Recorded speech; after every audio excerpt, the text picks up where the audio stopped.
Tim Black. Welcome to the Tim Black Show. We are live. We're on a lot of platforms. We're doing what we do. So, anybody had some bunny this Sunday?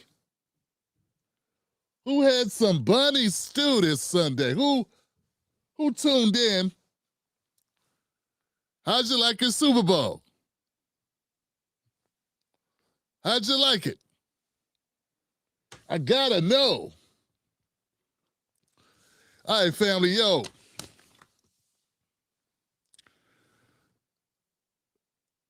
The future of politics has changed. It's never gonna be the same after this, man. We had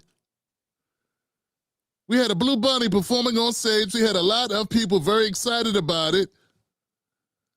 It was a monumental moment for Latin Americans, Puerto Rican Americans, all of the Latin diaspora. Is there a Latin diaspora?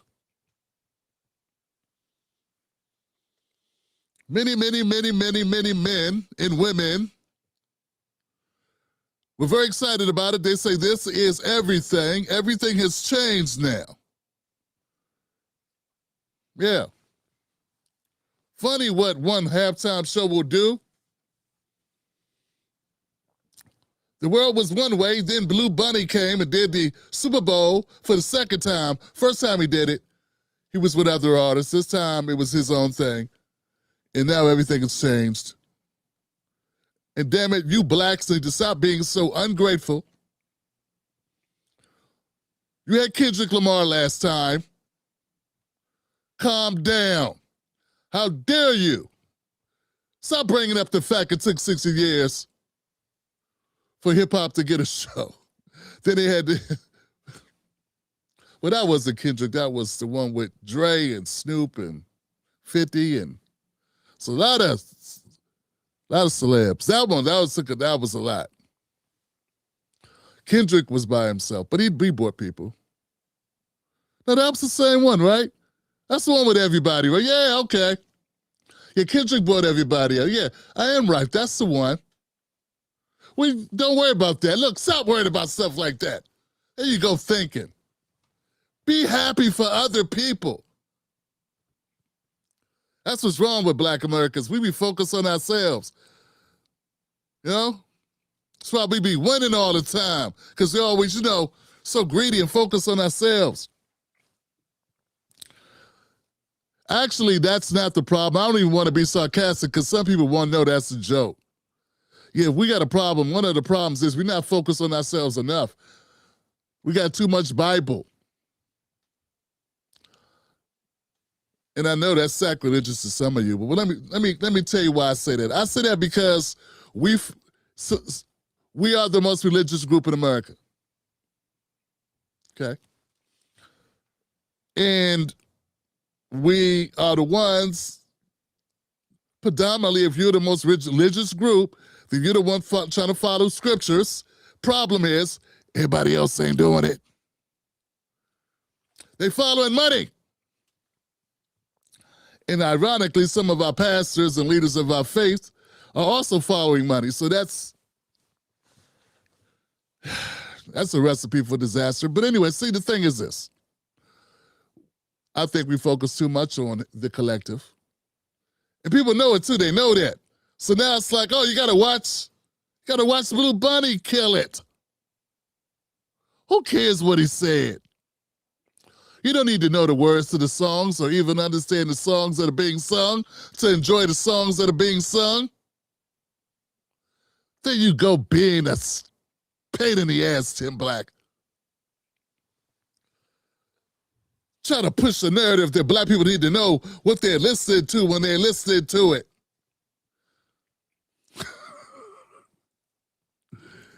Look, man, I got no hate for Blue Bunny. I really don't. In fact, I watched it this morning. Just so I could say I watched it. And not everybody who talked about it, I don't believe everyone who talked about it even watched it. And I'm not just talking about independent media.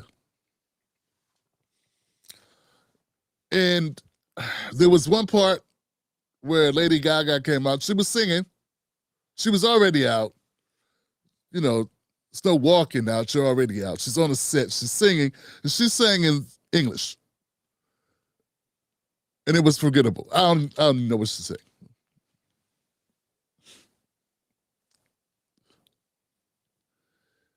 Blue Bunny got shoulder pads, and it's. I got broad shoulders, but Blue Bunny shoulders like that. That dude got on the zoo suit. What's going on here, family? Listen here, man. I'm not here to say anything negative about a guy performing this song, and people like it. It's popular. They say he's the number one artist in the country, in the world. I'm sorry, in the world. Not just in the country. I guess it would be in the country too, because Puerto Rico is American territory, so it's a U.S. territory. And now this opens up everything. And here's the thing. I like Shannon Sharpe telling it real. Him and Ocho Cinco said it right. They didn't lie. They said, hey, it was great, amazing. That part, I think they really believed or said it. But Shannon said, look, man, the NFL is trying to expand into other areas, and that's what they're doing. They're going to have games in various countries in Latin America coming up in 2026. So this is a play for them, and this is important for them to do this. This makes the game more international. That's the whole purpose. And see, I understand that part. I understand that part because I understand money. I understand the system that we live in. Not the system we want to live in, Marxist. Not the system you want it to be. I'm talking about what it is right now. This is what it is, goofy. Right now, we're in a capitalistic system. Instead of you, and what they want black people not to participate in it, to continue to be on the bottom rung of it. They have no real plans to change it. And they come after anybody who says, hey, maybe we should fight fire with fire. Maybe we should participate so that we could get, Anyway, that's not my point. The point is I understand what Shannon Sharpe was saying. He's saying that this is a business move. I respect that part. If you're going to say, look, guys, it was a business move and this is good for the NFL, this is good for the NFL roster, the players, the advertisers, the owners. That's who it's really good for. And the advertisers, the people that market.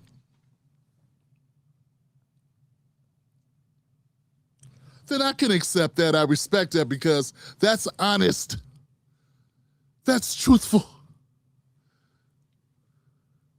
Man, some of these Democratic operatives, man, they were sounding like parents who had to sit in their child's orchestra special event at their orchestra program.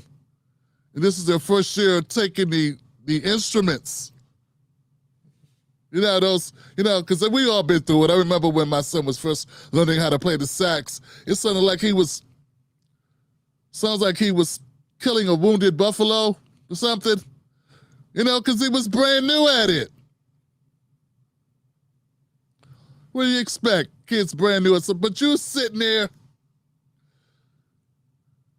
Well, they had good energy. The energy was good. The way they was all enjoying themselves. They was enjoying themselves, boy. Yeah, man, you did that. High five.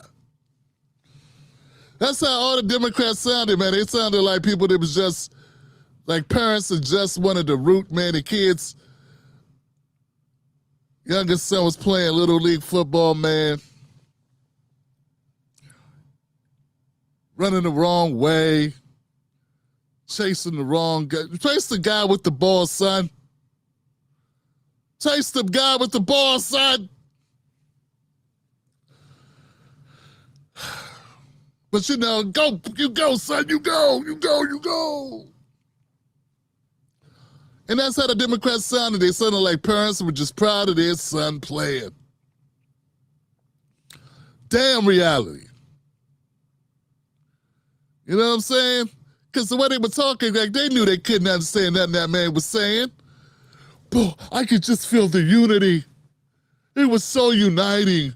It was just joyful and uniting and just saying dumb shit, you know? Just dumb. Making up stuff. That I don't respect. Now, if you say the beat was catchy, you know, the dancers looked good, they were sexy, they were cute, they were on point. Those are acceptable responses, you know, because you don't need the words for that. But these people would say, well, I understand joy and unity without even hearing the words of it. Well, did they write it down? Well, everything they wrote was in Spanish. Oh. Yeah, man. What I'm hoping that happens because of this, so for the record, guys, I'm very happy this took place. I know it sounds like I'm not happy. I'm happy this took place. Not because I'm rooting for Bad Bunny. I'm rooting for Bad Bunny as much as Bad Bunny's rooting for me. I don't think he gives a shit about Timberlake. You know what I'm saying? But I'm glad it happened because you have to be, from here on out, folks, you got to be really playing dead. You either are dead or you are playing dead. You deserve an Oscar if you can't see through the bullshit, if you can't see through it. We had people praising a play not in English, praising a musical where they understood none of the words, didn't understand the plot, no subtitles. And afterwards,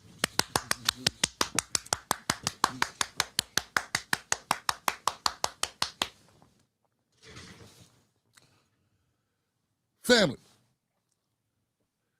that tells you everything I've been saying about the Democratic Party being fake, phony, and frauds.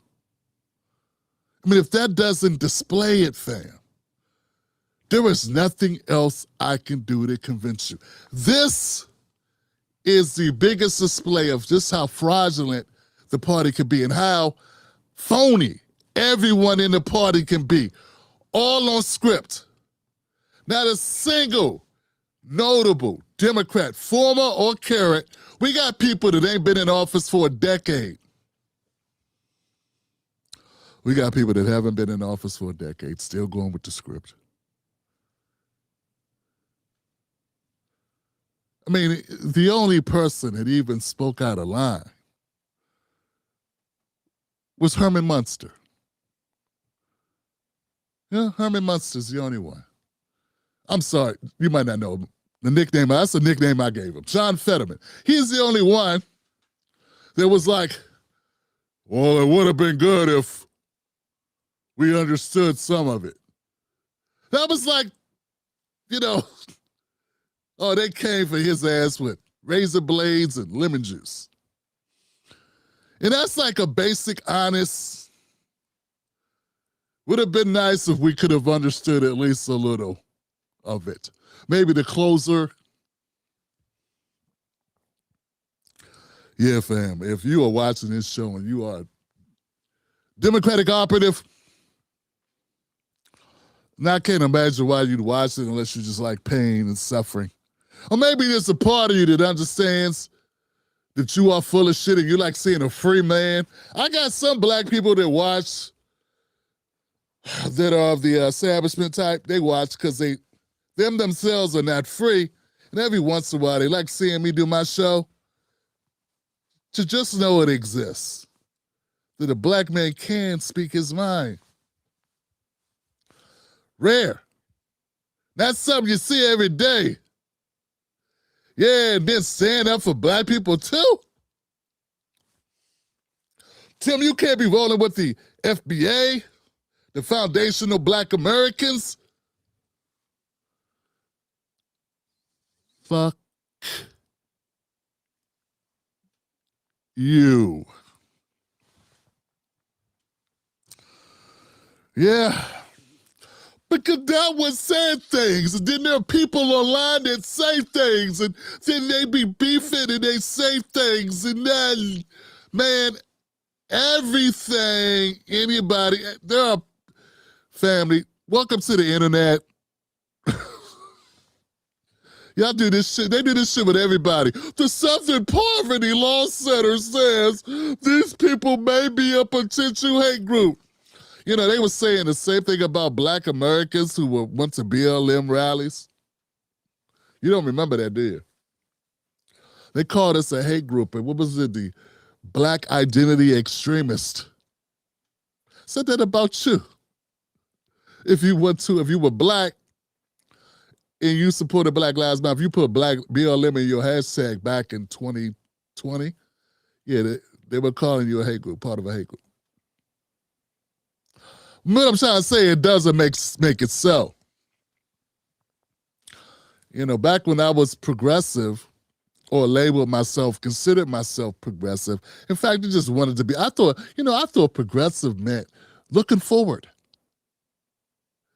But the way they made Black people take a back seat in the car equality, yeah, because they had to have the trans up front, then it was the Latinos in second row, then women. Black men was way in the back. In fact, we weren't even in the vehicle towards equality. We was hanging on the back of that motherfucker like this.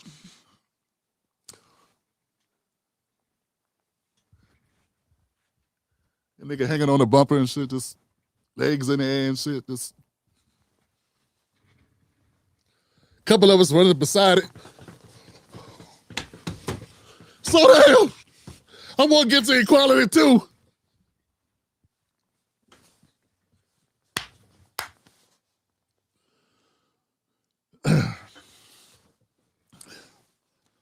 Yeah, man. It's very rare that Black Americans are able to see this shit in real time. You know, you see in real time just how devious, how diabolical, how scheming all sides can converge and tell a lie in unison. They're like synchronized swimmers with this shit, family. Debbie Allen couldn't have put this choreography together better, man. This is an Alvin Ailey project. Watch these motherfuckers make up shit. It was great, wasn't it, Amber? Yes, it was great, Keisha. It was amazing. What'd you think, Todd? It was amazing. It was dope. What do you think, Kamala? Oh, fantastic. What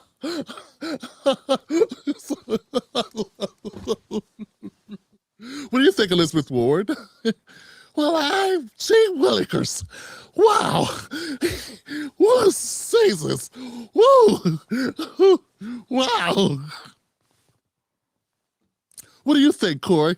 Oh, God. Spartacus. Spartacus. We need more love. And Blue Buddy had all the love.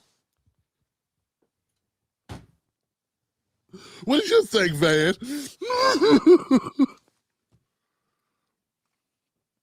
All in unison, fan. Nobody missed a beat. Nobody flubbed a line.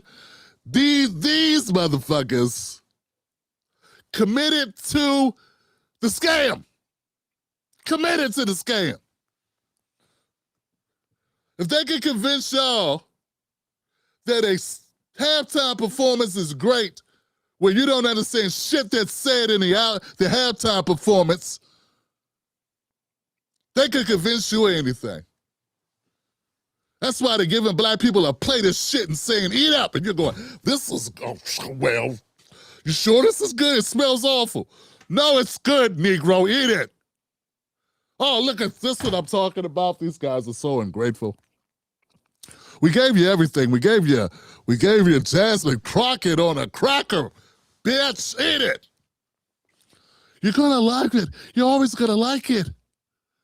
Come on, ice out. And somebody's got to explain to me. I need y'all to help me out here. Help me out. Please explain to me how defund the police and ice out are different.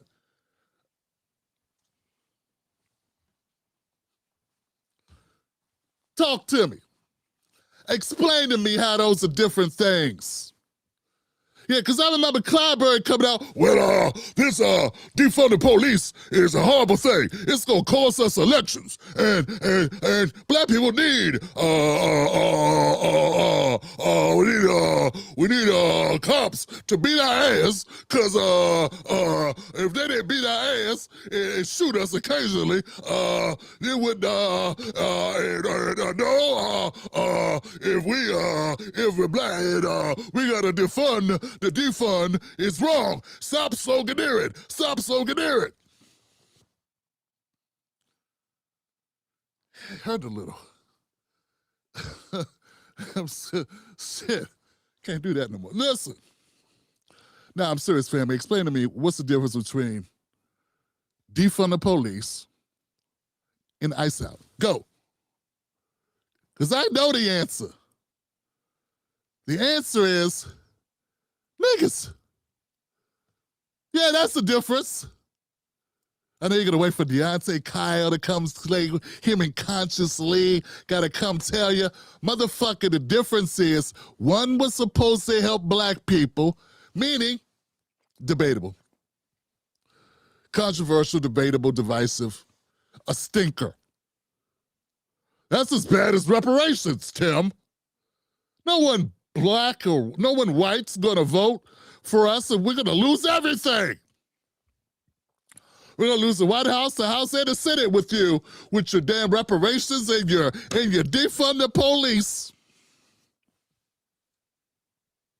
Well, if you show me countlessly on repeat, cops killing us, something's got to change, right? But see, now that was the problem, is that defund the police was, that was somehow, because whenever black people start saying they feel like they're being overlooked, then the Democrats start bringing up mass incarceration. Well, remember that time we helped to call 5 black people get out of jail that time? Remember that time Obama went and visited the jail? Remember that? Remember he went there? That's it. Speaking from the black delegation, we like to focus on money, because if we got money, a lot of us will be able to avoid jail.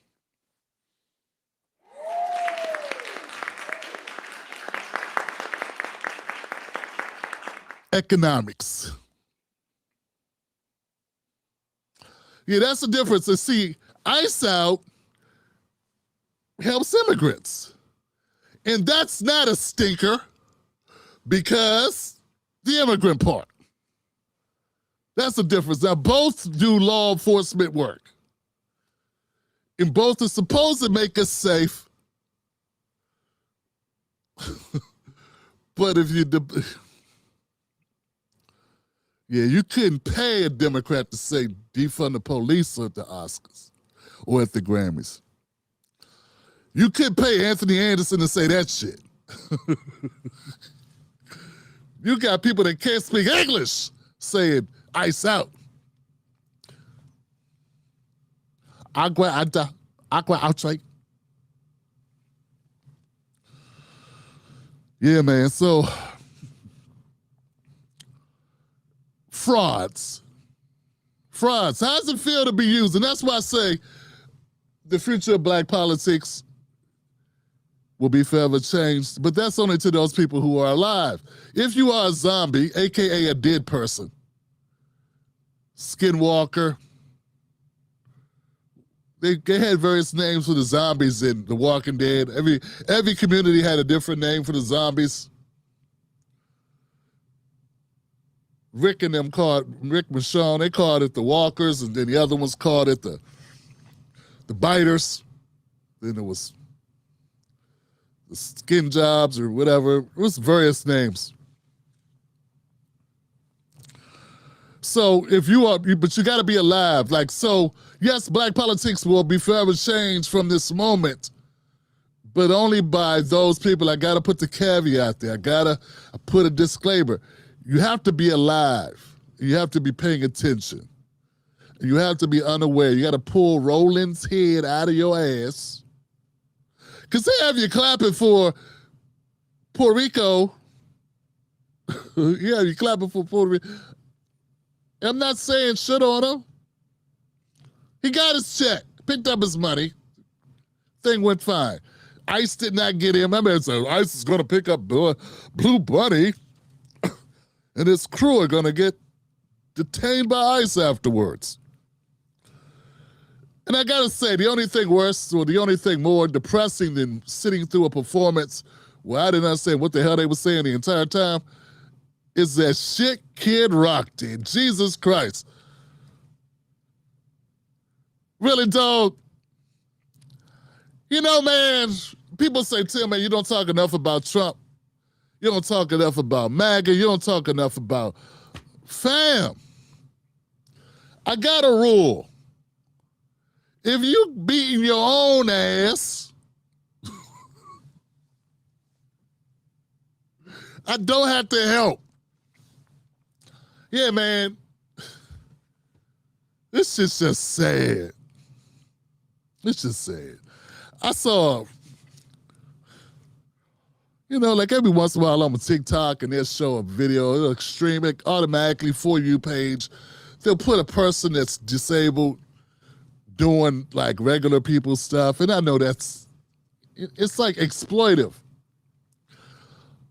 Like somebody with no legs and no arms or the skateboard or some shit. Like if I didn't have no legs and no arms, skateboarding would not be on my list of things to do. How about going to get me some legs and arms, bitch? How about that? Go to the store. Go to a leg and arm store for a brother. But, you know, but when I look at it, it's just depressing. Oh, I don't want to see this. You can't laugh because it makes you a horrible individual. And that's, fam, when the best you could do is Kid Rock. I mean, you know, the Kid Rock wasn't the first person they called, right? You know, they called people that became famous in the last 20 years. They had to. This is all of them said no. All of them said no, Johnson. They said no.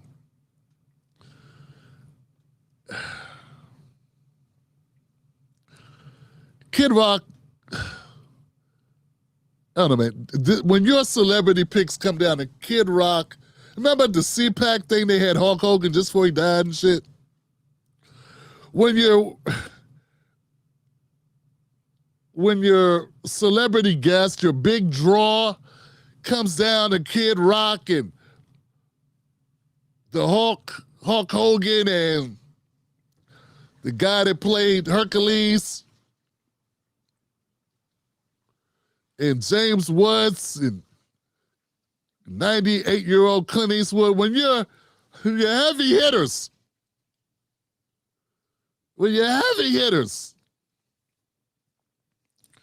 nah, man. And I did not watch that shit. You can pay me to sit down and watch that shit.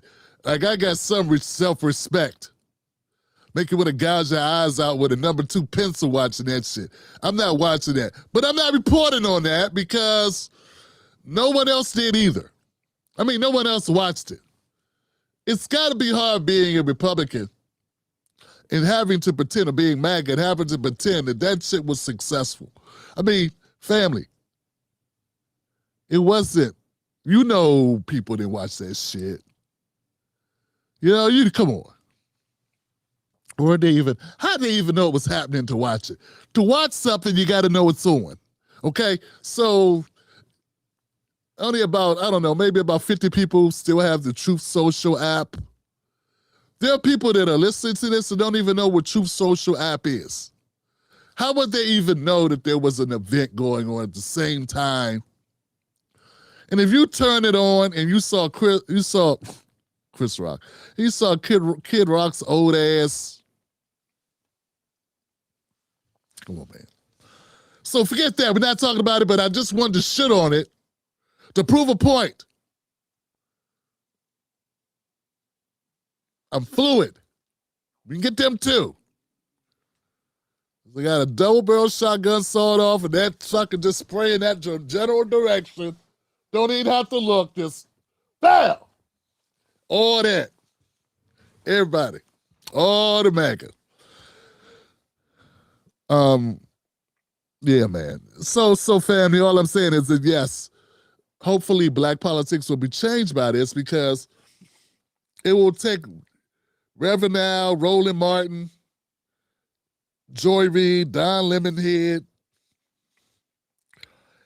Joe Budden, and these people have now become sellouts, more sellouts. It's like ever since Charlamagne the Guy got the bag, everybody's selling out now. You know what I'm saying? Everybody can't wait. They're just selling out, man. And I know it's kind of off topic, but it's on topic. Hold on a second. It's off topic, but it's on topic because they realize, say, oh, shit. It's sort of like when the girl on TikTok did the jingle for Dr. Pepper. Do some shit. Dr. Pepper is nice. Whatever. People was like, what is this shit? That's corny. Why would you do that? You can make music about anything. Why are you doing jingles for Dr. Pepper? What's wrong with you? So I was like, well, they gave her $2 million. For real, $2 million? Then motherfuckers start doing Sprite. Sprite, dee. Sprite is good. And that's sort of like what happened, that Charlamagne got this bag for $200 million. Now everybody just selling out, just running up, just throwing their soul. Just, here, take it. So everybody's selling out, man. And so it's not just corporate media, it's all of them, Johnson. And it's a pathetic thing. But black Americans, you see it? You see it. You see it. You have to see it. It's evident. Man, they did a segment, Joe Budden. I just want to do this because I saw a clip of Joe Budden and Ish and the Joe Budden podcast, and they were talking about, they were defending Shabuzi. You know, the guy that said the immigrants created America, built America, whatever the shit. And all of them were lying through their face, just lying, just blatant, just making up shit. Mark Lamont was like, but Mark Lamont is such a panderer. I'm tired of y'all telling me how smart he is. He's a professor of lies.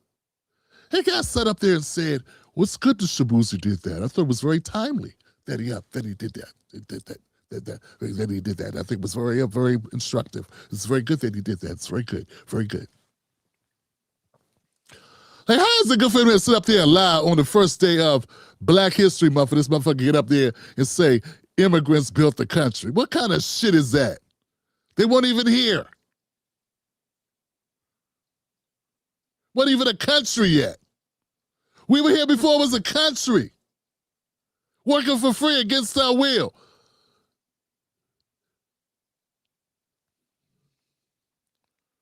So, man, the sellout is diabolical that's happening. And then, and then they all started lying. Like Mark, they look at Mark like, Mark, are you going to leave the lies? And then Mark started lying.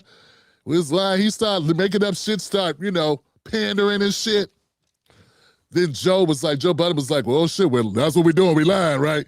All right, we lying. Start yelling this shit. We lying, but I'm not going to lie with y'all this time. And then Ish was like, well, I'll lie for us. The high yellow dude, Ish, his ass is wearing shorts and shit in January or some shit, weird shit. I don't know, he said something dumb. He said one of the dumbest things. And you can't blame it on Mark Lamont Hill, but it was super dumb, Johnson. If you don't know who this guy is, he said, well, Shabuzi's kind of right. He's right because there were immigrants who built the country who weren't voluntary. We had voluntary immigrants and involuntary immigrants.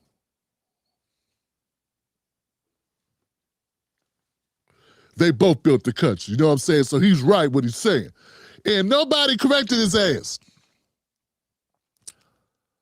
I don't know if Flip is smart enough to correct him because he might not know words at all. You know what I'm saying? But I know Mark knows that there's no such thing as an involuntary fucking immigrant. Immigrants go to a country. They choose to leave their country to go to another country to live, to because they want to, right? So it can't be involuntary. If people take you to another country against your will, that's kidnapping. If you leave because you're fleeing famine, war, some shit, genocide, you become like a refugee. Words, you can't just make up shit. And it's like, but see, everybody wants the Democrat bag, and they know the Democrats want us to love the immigrants. You have to love the immigrants. Oh, get off me, you poor U.S. citizen, you broke-ass U.S. citizen. You're poor hands off me. Can't be concerned with you, black Americans.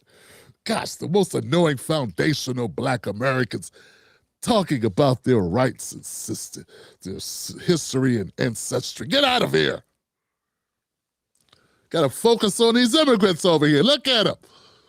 Need a new car? How about a CDL? You can't see, you don't have glasses? Nah, don't worry about it. Run over a foundationally black American. That'll slow your vehicle down. Just aim your car at them. We won't even charge you. The level of sellout is happening right now because of what's happening. This should have never gave, you've heard the term before, should have never gave you niggas money. That's how I feel about Charlemagne, because giving Charlemagne money that I know they're going to take back eventually, because what they're going to do is they're going to put some case on his ass. Him and Joe Budden, they beat women or cheat women or essay women. It's something. They done did shit. It's like temporary. It's like, here, hold this. They're like, wow, I get to hold this? Yeah, wow, I get to hold this, oh man. And then they just, let them hold it for a while. Let them hold it. Okay. Give it back. And they just take it back. That's what's going to happen. Mark my words, that's what's going to happen. There's no way they're going to give this man $200 million to let him keep it. They're going to Cosby his ass. They're going to find something. Either that, he'll be living in Bermuda or some shit. You're going to be with Uncle Rush. Thank y'all for coming out. Good night. But what has happened has been a domino effect of selloutness. They can't sell out fast enough. It's a race to the bottom of selling out. Only person that hasn't sold out yet is Ebro, and that's because it's uninteresting. Let's be real, man. Nobody watches Ebro, man. That's a shit show. Like Rosenthal and I don't know the other person, Angie. Like, is it a rule that women named Angie are uninteresting on the mic? I don't know, man. Because Angie Martinez, Angela Yee. I'd rather listen to B. Angie B. Remember B. Angie B. was with Hammer? What happened to her? Because this shit. So anyway, my point is this, fam. And I'm trying to make a point here. The point is that money corrupts everything, and that's what's happening, fam. And if you're alive now, you don't see it happening. And I'm not saying I don't understand it. Like, I understand Joe Budden saw his competitor, Charlemagne, get $200 million. He over here like, I got to follow his suit. I'm going to do what he did, Shannon. I got to try it. I got to get the money. I understand that, man. It doesn't mean I respect it, because the way you're going about it is, but I get it. I'm not going to act like I don't get it. I do get it. So they are making up words now to defend immigrants and to make someone, look, even Shabuzi knew he was wrong. He was like, look, I made a statement earlier where I said that immigrants built the country, and you got to understand, I'm Nigerian, and my parents, I love them, and, and yeah, we did. didn't take shit clean. He didn't fix it. He just basically restated what he said earlier. But of course, black people did things, but of course we still built it, and that's how it is. And he just walked the fuck off. And they defended. And if you are, and so what I'm hoping to accomplish in this whatever I'm doing right now, in this rant, but it's not really a rant. I'm hoping that black Americans, I hope that we understand, you know, I hope that we get it, we see it. We're not allowed, we don't allow them to gaslight us and Jedi mind trick us into believing that what we're seeing isn't happening. No, what's happening? They're lying to you. They do this all the time. You see how they convinced, they had everybody come out and say, great show. When you know the show wasn't great, because we didn't even know what the show was about. We didn't understand. We don't know nothing about the sugar cane, or the thing with the ice thing, or whatever, the guy with the, like everything in the video meant something. Everything in the performance, every little scene change meant something to Puerto Ricans. So I'm not upset. Like, look, I'm not gonna hold you. If you're a Latino American or whatever, if you're a Latino, and you saw that, you're supposed to feel prideful. It was for you. The problem is they're trying to make it seem like it's for everybody. It wasn't for everybody. It was for the market that they're going after. I understand that. It's when these motherfuckers lie and say, it's for everybody. And we all enjoyed it, didn't we, guys? Yeah, I enjoyed it. We all enjoyed it. Couldn't get enough. I cried, I laughed, I went through a full range of emotions. That's the bullshit. Am I clear here? That's the bullshit. We gotta be able to see through that, man. If they could convince you that what you saw, you didn't see. If they could convince you of that, we are doomed, fam. If you could be told that what you saw you didn't see, that what you just experienced you didn't experience, and you believe that, then we are doomed. And I know it's good to make money. I know it's good to be around friends and to eat quiche and croutons and stuff, soup. I know it's good to have your pinky out, drink lattes with matcha tea, and I know, but you have to stop lying to yourself. If you lie to yourself and you allow that, then that, my friends, is a disorder of the brain. So what we cannot do is allow ourselves to be fooled into this. Once again, it is not, man, I saw John Leguizamo crying like a baby.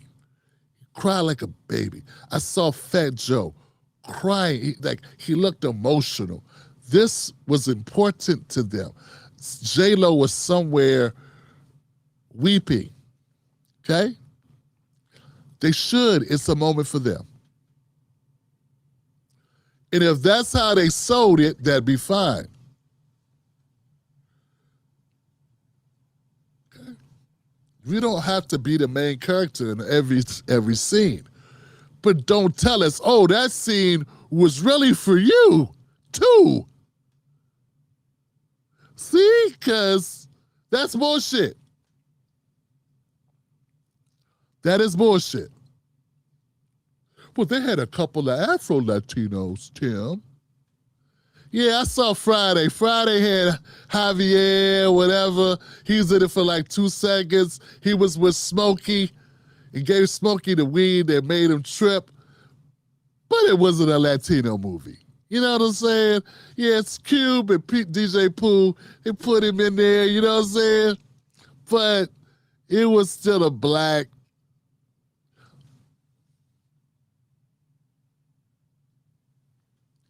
Typically, when you go to the restaurant, they leave the Afro-Latinos in the kitchen. They don't even let them collect the dishes off the table.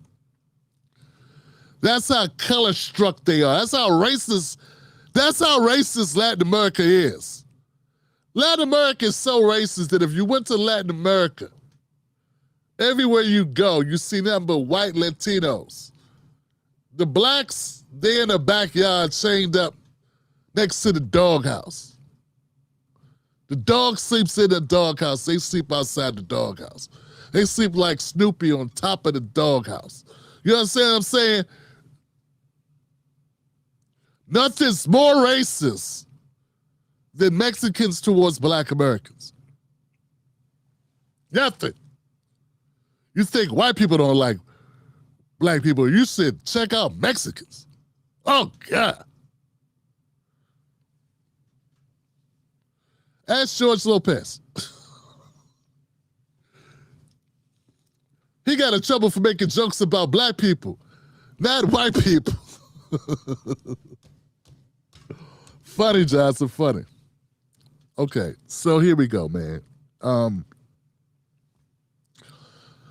a commentator. This is not a news show. I was looking, I said, Jesus, I was going to talk about the show, they'll talk about the Super Bowl, we'll talk about foundational Black Americans. You know, I was going to do that, but, you know, I did kind of. I don't know, man. It's just, I think that we are fooling ourselves. We're at a weird place right now where we need to check everybody's temperature. You know what I'm saying? And we need to prepare people for what's about to come. Because if we're allowing ourselves to be led by Black Americans, Black faces in high places who are able to lie to us without even look us dead in the eye and lie to us and tell us bullshit. And if we don't have people to speak up and say, hold on a second, this is bullshit, this isn't the truth, then they can badger us and try to shame us and say that we are racist.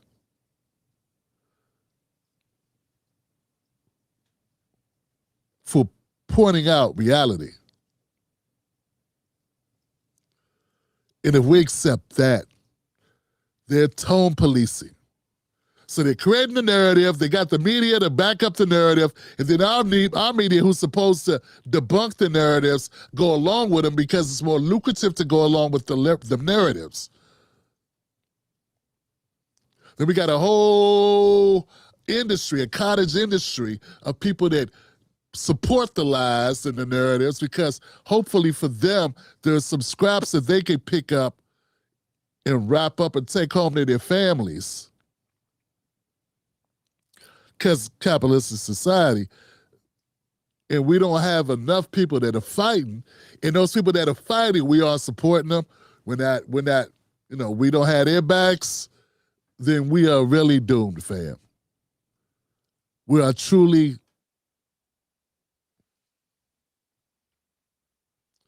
yeah, that's a problem, okay? So I say Black politics right now could be forever changed if enough of us get the word out that this, what you saw displayed, is an obvious show that the Democratic Party and all of media will get in cohorts. They will get together and perpetuate a lie so blatant,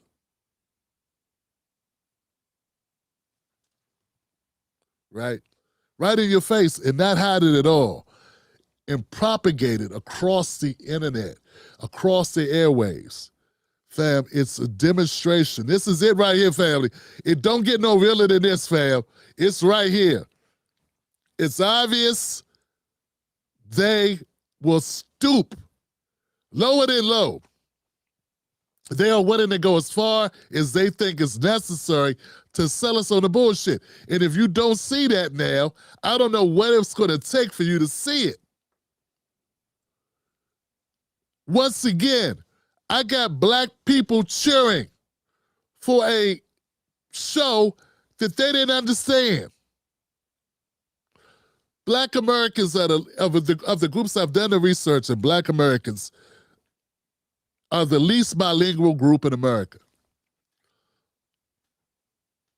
Okay, so that's why it's extremely problematic when these industries that hire only Latinos or people of Hispanic descent who are Spanish speaking, is that we can't get those jobs because we are the least, we're at an extreme disadvantage, Not just because they pay less, typically, but because we don't speak the language.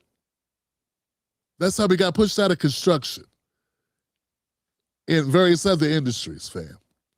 Meatpacking industries, the garment districts. This is how it happened because language barrier.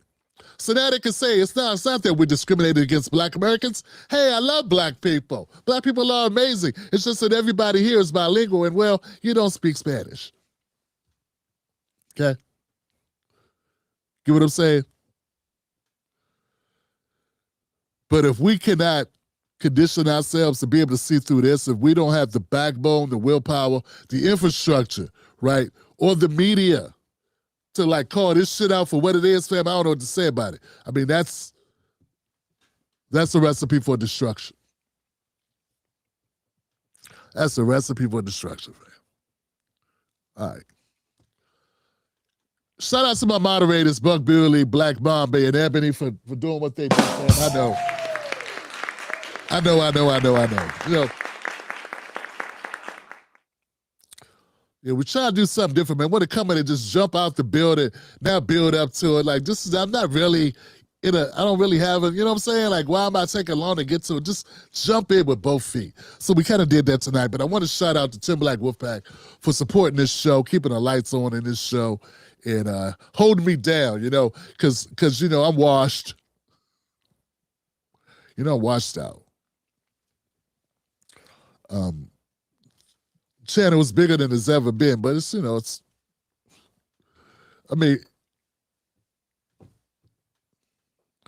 a crazy. A person can have 3,000 subscribers. I can have over 200,000, but I'm a failure. That's how it works here, you know. And there were people that listened to a person that said these things who didn't correct them. They were like, yeah. Get convinced if they don't watch you, nobody else does. No, I don't buy views, dude. I don't. I'm just saying, man, we live in weird times, and thank God I got Tim Black Wolfpack with me. I got Team Black still rolling with me. I got, you know, the FBA crew. I got people that understand also what we're fighting for. I got working class viewers of all colors, right, that support the show, who believe in the message, that understand, and they like the fact that, yeah, you know, my main focus is going after the Democratic Party. But that's because we give our votes to them almost 90% of the time every election for the last 60 years. I mean, Johnson, if you were going to cover, for instance, a store or a entity, right, that's been causing trouble in your community, right, would you cover the entity that was causing 90% of the trouble or the entity that was causing 10% of the trouble? I mean, which one would it be? So the majority of Black independent media focuses on Trump, not because he causes most of the trouble. 90% of Black Americans vote Democrat. 90% of the Black Americans that vote, let me phrase that very carefully, 90% of Black voters vote Democrat. So it's kind of, I find it hard to stomach and make excuses for the numerous amounts of Black media that go after Trump and Republicans. Well, we're not supporting them. They're not who you're voting for. Now, if you want to go after them to make them be different, okay, is that what you're doing? You're trying to make them be someone you can vote for? So it's like you're trying to beat them into submission to become the party you want. I just say, let's just start new parties. I mean, I just think maybe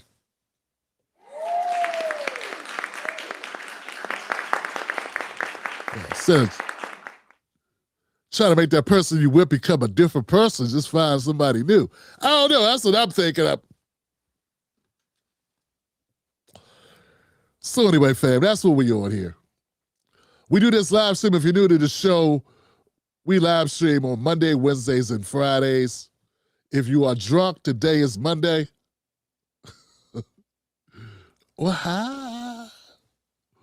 All right. I had clips prepared, but I actually liked doing this because I know for a fact, like I had a good time doing that, whatever that was. It was a monologue, but it stretched it. It was like it kept going places, and it wasn't old and tired. It wasn't bit, but I wasn't biting lines. I was coming up with this stuff, but it was actually things that I already have been, that are top of the head, but also I think are important to convey. And since I know you can't just go anywhere and get that, like there are people that got the teleprompter, they're like, hello, hi, Black America, and this thing happened, and they read a news article to your ass. You know what I'm saying? And we don't do that here. We don't do that here. So hope that was good. But I do want to get into this, man. I do have a couple of clips. Just a couple things. We're going to bounce around a little bit because I got to make content, because I got to put content out for the next couple of days. So that's how I do my shows, man. Most of my shows, the majority of my shows, unless it's a very timely thing. If I wake up in the morning like I did today and say, hey, I want to cover the Super Bowl, but I got to come at it from an angle that my people will give a shit about it, well, then I'll go make a clip on the fly. But typically, my clips are done live right now when I'm doing a live show, and then I edit, I take a clip, I cut it out, and I post it as a video. Typically what I do, I may add some visuals to make it more engaging, but pretty much that's it. That's the Tim Black Show. That's the segments that you see on YouTube. So do me a favor, if you enjoy the show, be sure to subscribe and cut on all your notifications. Now, I'm not saying that means you're going to get the content delivered to you, because YouTube's going to do what YouTube going to do.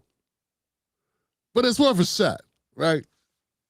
Subscribers don't mean what they used to, because you could be a subscriber, but if YouTube doesn't think you're going to enjoy the clip because it's not something you watched before, they might not even update you to my content. I mean, I got people that subscribe to me that say they haven't seen me in a year.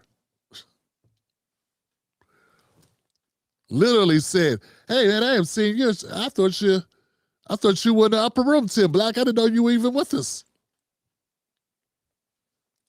Because that's what the algorithm does. So anyway, but if you enjoy this content, hit the subscribe button, hit the cut on all notifications to get a chance, an opportunity. Maybe YouTube will let me see you again.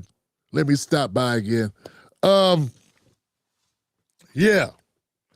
So we are doing what we do on a Monday. Let's run through a couple of clips, Johnson. Let's see what we got.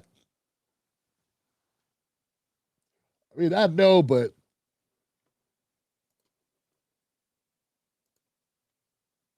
what it is.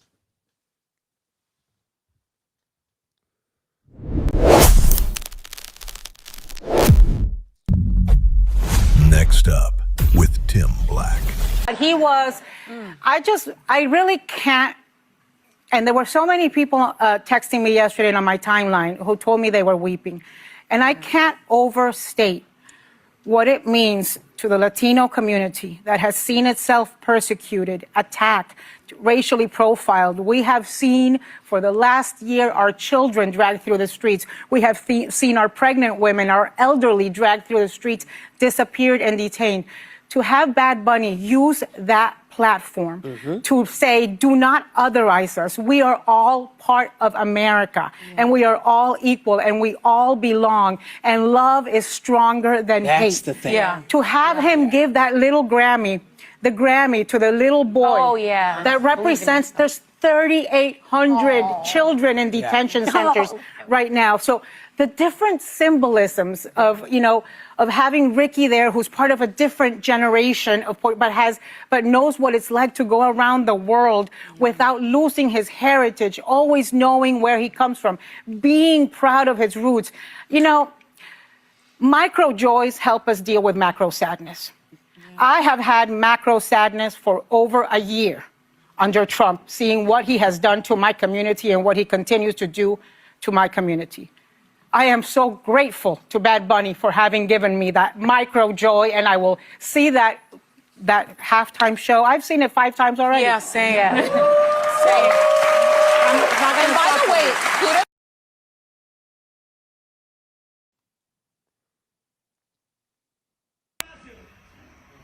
Oh man, are you as emotional as I am? To see your people out there celebrate it, it's getting to me. Boss. Next.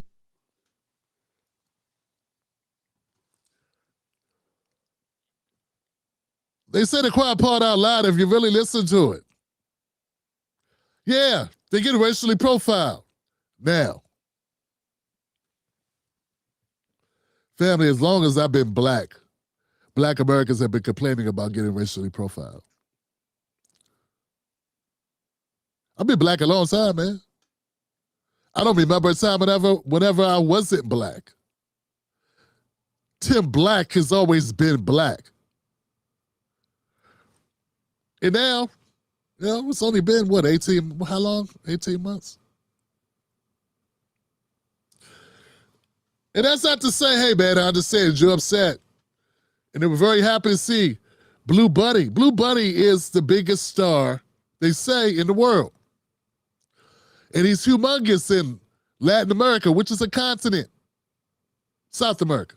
South America, which is a continent. He is big in South America. I'm sorry, guys. So Latin America is a lot of places. The only problem I had with the comments, and it's not really a problem, I just got to point out the gaslighting and the exaggeration. Family, if they wanted to see Latino people do their shit, really, all they got to do is see any Latin country. Because every Latin country is full of Latin Americans doing their shit. And see, this is the point I've been trying to make, fam. It's like when you make it, they call it hate group. They call me a hate group, part of a hate group for this. Family, there are Latin countries. There's no foundational Black American country.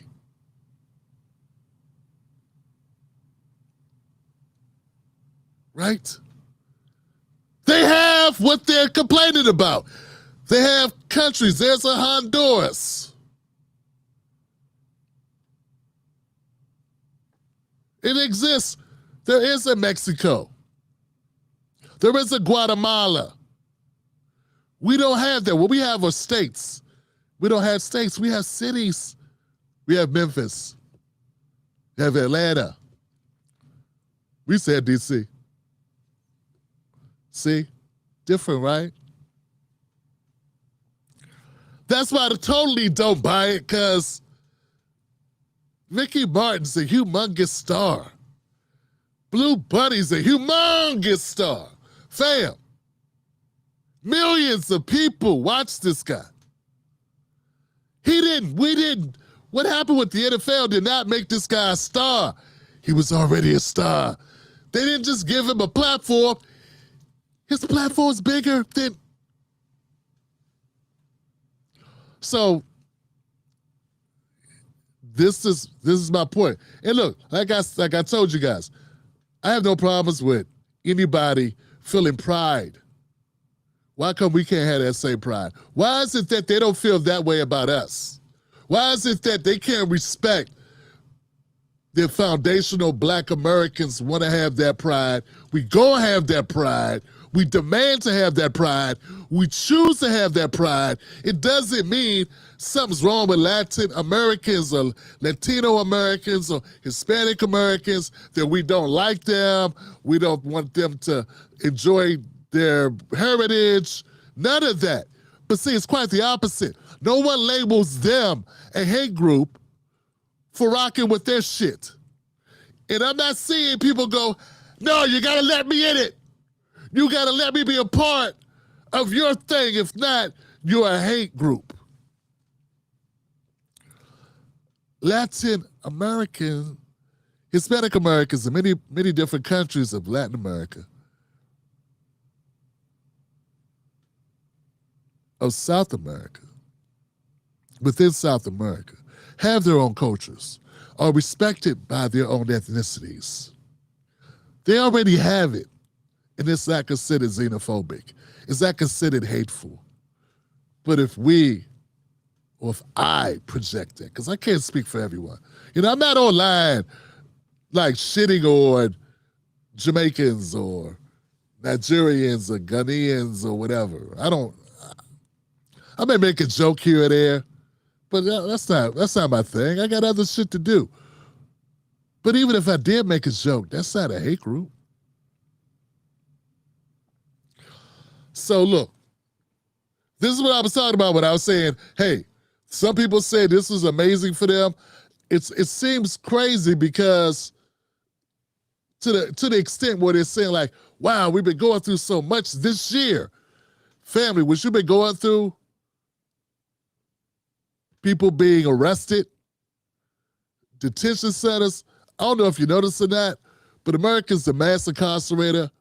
I guess what it is, it's whiplash. You're used to black people occupying the jail cells.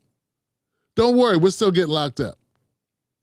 Do not worry, black people are quietly still being incarcerated in higher numbers than Latino Americans or Latino people of Latino descent.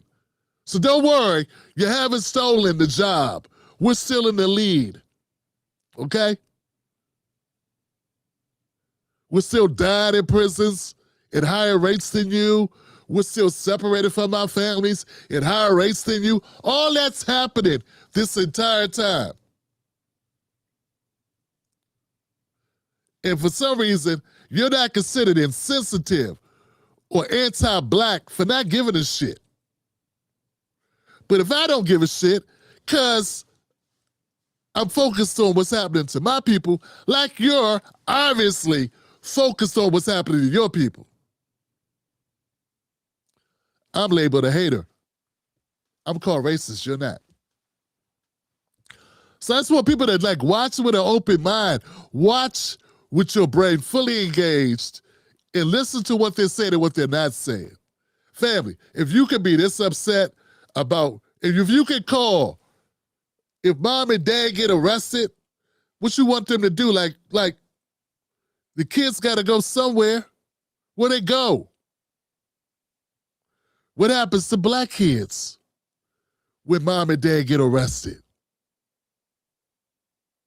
I mean, it happens. What happened? Forget that. What happens to white kids when mom and dad get arrested? It's called system.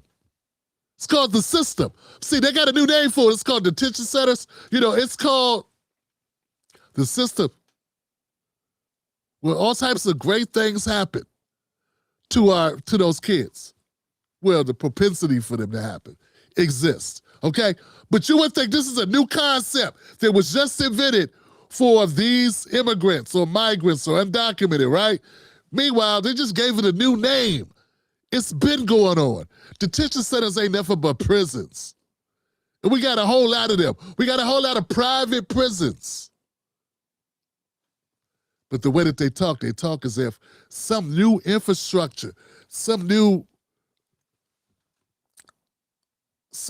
was created. New scaffolding was brought in, and people created a new system of detaining people. When it's still the same old shit. It's the same system that we've been fighting for 100+ years. And y'all motherfuckers are acting like it's brand new. And it's insulting as hell to be somebody that's been covering it for fucking 15 years and nobody really gave a shit. You know, Obama was the first president to even go to a jail. Maxine Waters is outside of a detention center for undocumented people, wanting people to raise hell. AOC's crying, looking at people being held. And that's what's been happening to us ever since we got free. Ever since Black Americans or enslaved people, ADOS, foundational Black Americans, ever since we got our freedom, it's amazing what happened in America. The moment slavery ended, America went from 90% incarcerating white people to 90% incarcerating black people. Like that. That's what they did. People don't talk about that. That's what happened. Because up until that time, because if you were black, if you weren't a freedman, you were somebody that was a slave. And so the people that they locked up were white people. They were the people that were walking around free. You can't jail a person that's already property.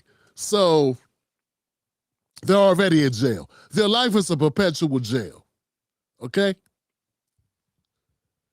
So these things is, to me, it's very, I'm an indie fan. I'm just gonna say, I got a problem with the way that they're conveying it, but if you listen and you detach yourself emotionally from it, you can see all of the holes, all the cracks, the crevices, and the gaping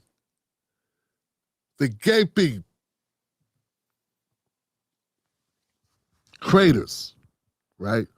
That are in their logic, and they're telling on themselves. If you listen, you'll hear them tell on themselves. This is new shit to them.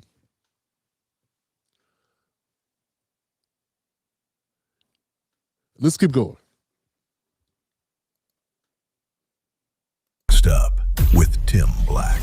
Never felt scared about what I was going to say until the last couple of years, where you feel like, oh, I have to be careful, or what? I don't know, but there's a kind of fear in the air that I've never felt before, and it's not America. To get to be an artist in a free country, I've had enough of an education to know what a privilege that is, and I don't feel that way anymore, and that's something that has to change. Yeah, that's a quick one, man. I won't hold you long. That's Ethan Hawke. He played in Training Day, and he's full of shit. You know what I'm saying? It's like, and family. As a person that's been doing media for a minute, I can tell you, when they started the censorship was well before the last 4 years, or the last 2 years. He's talking about Trump. He's talking about Trump, Johnson. Family. It's not canceling people for jokes. That was a Democratic Party thing. For this guy to say, now it's really getting censorship. Now they're really censoring people. It's just bullshit, bogus. Family, say the wrong thing, name the wrong name. I mean, it was under Democrats. I mean, hey, look, Kevin Hart made jokes on Twitter 10 years ago. They dug the jokes up and said, hey, we don't like this joke. You got to apologize for it. He didn't apologize fast enough. They took away his acting gig, this hosting gig at the Grammys or the Oscars. What are those? That was under Democrat rule. You don't think Ethan Hawke knew that happened? I mean, like the censorship, I'm not saying we're not dealing with problems of free speech now, but that did not begin last year. Shit's crazy. I feel like we have more censorship under the Democrats than we do under the Republicans. And I'm just being objective based on what I've seen. I mean, but anyway. Two Democrats running for Senate in Texas. Jasmine Crockett is the only one being backed by Republicans. They spent money to lift her up and push her into this race. Here's why.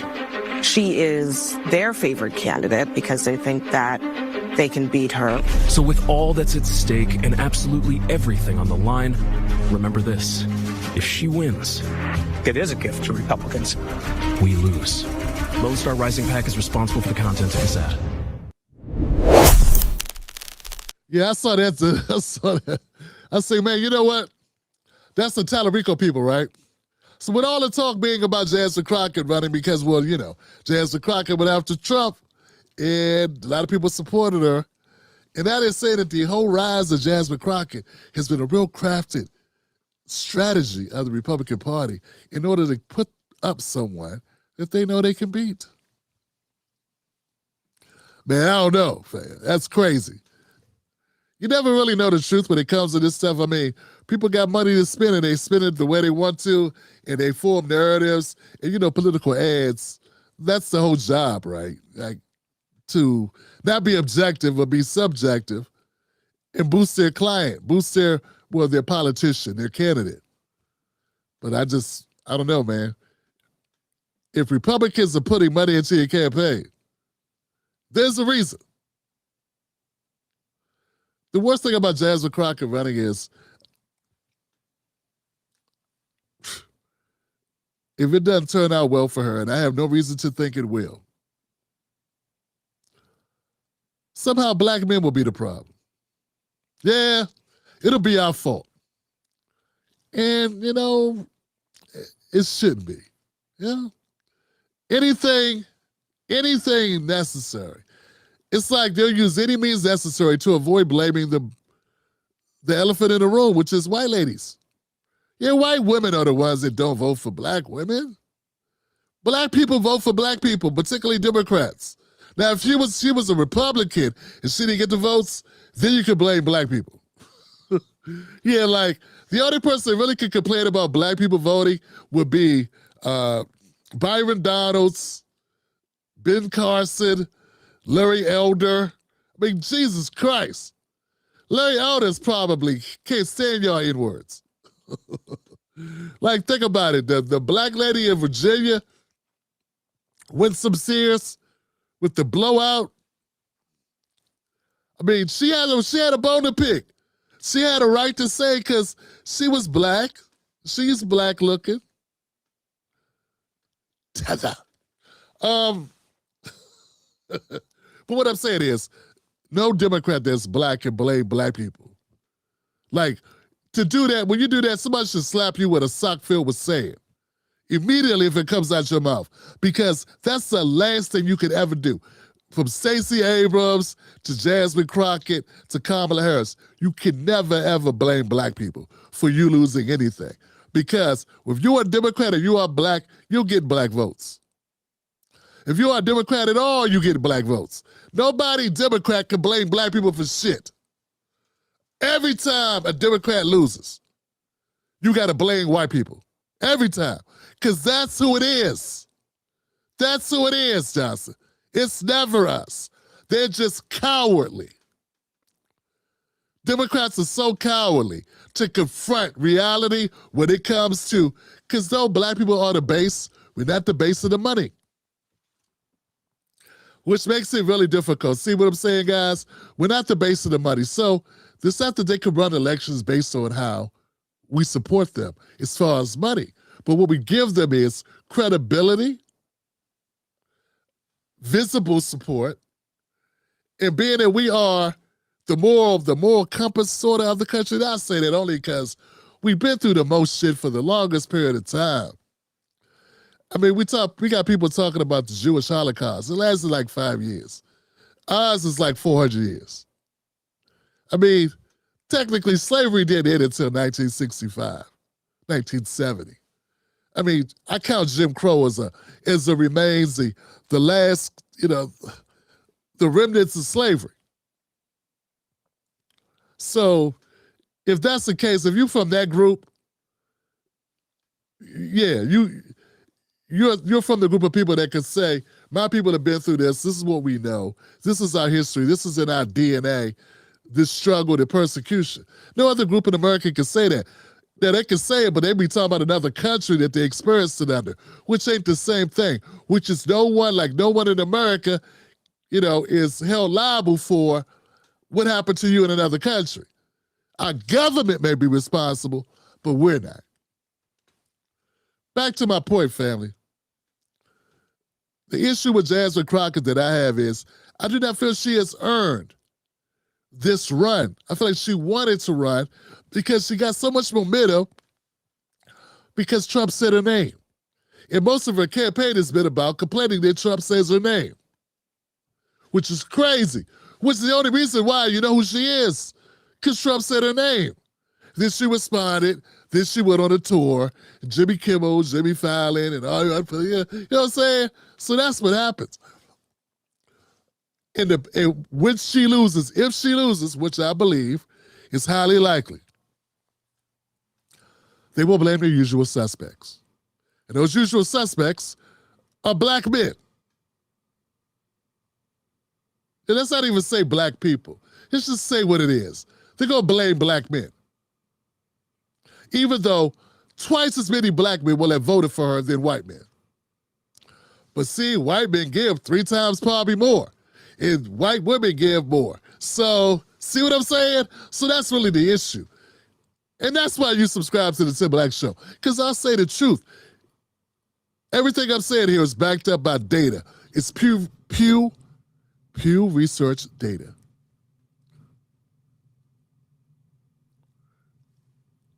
They won't say it because it's negative. They won't say it because it is true. Check any poll, Morning Consult poll, Pew Research poll, any of those polls. And you'll find out what I'm saying is honest. But my commentary portion is they don't want to cut off the hand that feeds them. They don't want to spite the hand that feeds them. And the hand that feeds them are white folks.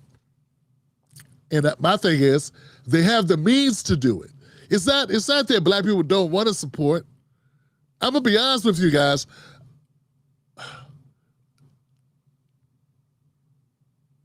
The number of people that donate to this show has drastically changed. I'm doing my best work. I've been doing this almost 15 years, and I'm doing my best work right now, and I make a third of what I used to make. But I feel better making it, but I'm not going to lie and say it doesn't hurt. But what I can tell you, one of the bright spots is I have a sister or brother that gives me $2 or $5. And I know they ain't have it like that. You know what I'm saying? You understand what I'm saying? And the fact that I know it's coming from people that don't have the same amount of exposable income. You know what I'm saying? It means something. So at the end of the day, if Jasmine Crockett, if she loses the race, they're going to blame black Americans and say we didn't do enough, particularly black men. Black men will be blamed. Meanwhile, it is white women and white men who will be the deciding factor in that race. Because the majority of black Americans, if they come out and vote, they're not going to go vote for Tallarico. And they're not going to go vote for the Republican. Okay, this is not going to happen. So, there it is. There it is. And look, I wouldn't challenge anybody to dispute that. But just like they did with Stacey Abrams, just like they did with Kamala Harris, they'll find a way to make it black men's problems because we are the brutes. We are the YNs, right? They don't have a term for white guys that destroy, just black young men. And as a dad of 2 black young men, I find that shit insulting as hell. But they don't have a term for it. Let's keep going, fam. I don't want to say it too long. That's my problem with Jasmine Crockett's run. It's sound, it makes sense, and as a protector and a guardian of black Americans, as a watchdog for black America, we got to call that shit out. If you want to go after somebody when you lose, if you lose, Jasmine Crockett, you need to be talking about those white women that won't vote for your ass. But you can't, because if you do that, you'll never be able to run again. I know the game. It's time black America knew the game. And that's what you get when you got somebody who's been in politics this long, who's not a sellout, who's not trying to get a job at CBS or ABC or NBC, who's not hoping that I get picked up and put on the Roland Martin show or get to go do the thing with the other thing, okay? And a lot of candidates come through this channel, and I'm telling you, they do not want to bite the hands that feeds them, so they will use us as a scapegoat. When they know damn well the one who ate the pie, the one that stole the pie, sit right over there.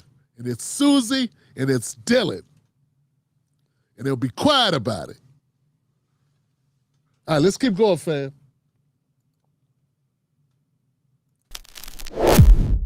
He is somebody who's now saying, look, I'm growing, I'm dropping black unemployment. Black people are doing well under my administration.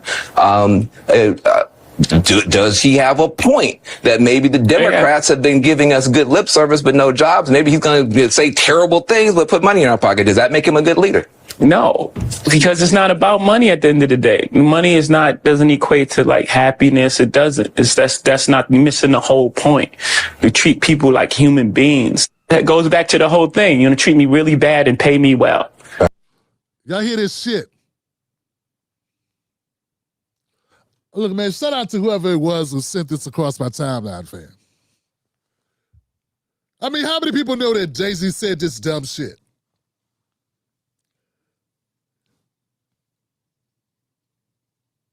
Y'all can't see through him. We got some of the, man. I tell you, man, is though we are people that's strong, we're strong people, right? And we made a lot of strides. But man, our media is co-opted like a motherfucker. Jesus Christ, man. We don't have our media don't stand up for shit. I mean, you can't, these people, the griot to the root, the shade room, these people don't give, these people are all paid for. They're all sellouts, Johnson. Just because this guy has money. This motherfucker sat here and said, if the president of the United States is lowered unemployment for Black Americans and help Black Americans do better than they've been doing previously.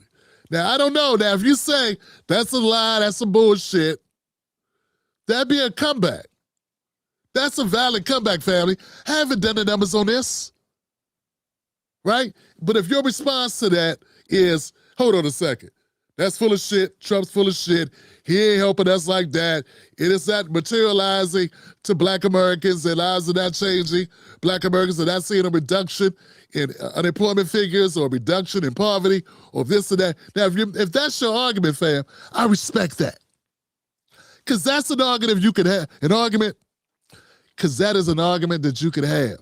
And if that's your argument, cool. But if your argument is some shit like this, who needs money?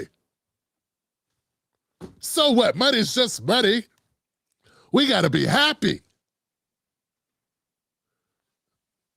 Happiness comes first. It's how people treat you. You know, Oprah Winfrey is a rich person. She's a billionaire, just like Jay-Z.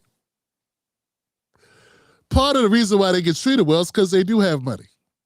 See, I believe part of the reason why Black people are treated like shit, when we're treated like shit, is because we don't have money. We have a billionaire telling Black people, don't care if this president of the country that you live in, that you were born in, that your parents were born in, that your president, don't worry about if he does shit that helps your life. He has to talk nice to you. Now, it'd be nice if people talk nice to you. It'd be nice if people treated you well. I don't even know what that is. How could you be treating me well if you're not helping my life, the quality of my life be better? And see, this is a problem of media. You mean to tell me he was able to get that off, load that clip, shoot that shit, and then put it back and walk off, and nobody came for him? He didn't get dragged across the internet for 3 days. That's a news cycle, typical news cycle, 72 hours. He wasn't dragged for this shit. Now, we don't expect Van Jones to do it. But where were the entities of media? Because he's Black, he gets to lie about Black people's struggle. He gets to pretend it's not economic. He gets to pretend that that's not part of the issue. A major part of the issue. He thinks it's because somebody sent out a meme or some shit. Now, I know this clip is not like that recent, but we had the same president in office. He's got the same shitty politics. He probably talks a lot less because he don't know what the fuck he's talking about. And yeah, I'll say it. I know Joe Budden and Mark Lamont and all these others, like Deontay Kyle, all these other people that are, in these spaces. Ebro, I never say shit. And it's really sad, Ebro, talking about what you could do, but you won't do. Yeah, motherfucker, if you could do it, you do it. You know what? The world is the streets are paved with people that say, Yeah, I can do that if I want to. I just won't do it. I just choose not to do it. Yeah, everybody says that. Now go do it. Shut the fuck up. Go do it. Stop telling us what you won't do, what you're above doing. Now, the point is, the truth is, you can't do it, so you haven't done it, or you would have done it. Don't tell me what you would do if you could do, if you would do, but you're too good to do such and such. Shut the fuck up. If you were too good to do the thing, then you wouldn't be talking about the thing you were too good to do. It would be appalling to you. You wouldn't even consider it. You wouldn't waste that time. My point is this. Where were you when you called out Jay-Z for saying this shit? If you weren't, leave your black cards at the front desk. We'll be in touch. Because a black man, a billionaire, telling working class Americans of any color, but particularly black Americans, that it doesn't matter if marginally, I don't care if it's marginal, fam, marginally would be acceptable. That lives get improved. If you're telling me that doesn't matter because somebody put out a tweet or said a dumb thing or said something you didn't like, motherfucker, I didn't like when Joe Biden said, if you don't vote for me, you ain't black. But if he would have helped black people have money in their pocket, become homeowners, pick up more government contracts, I would have gave him props for that. Because that shit matters, fam.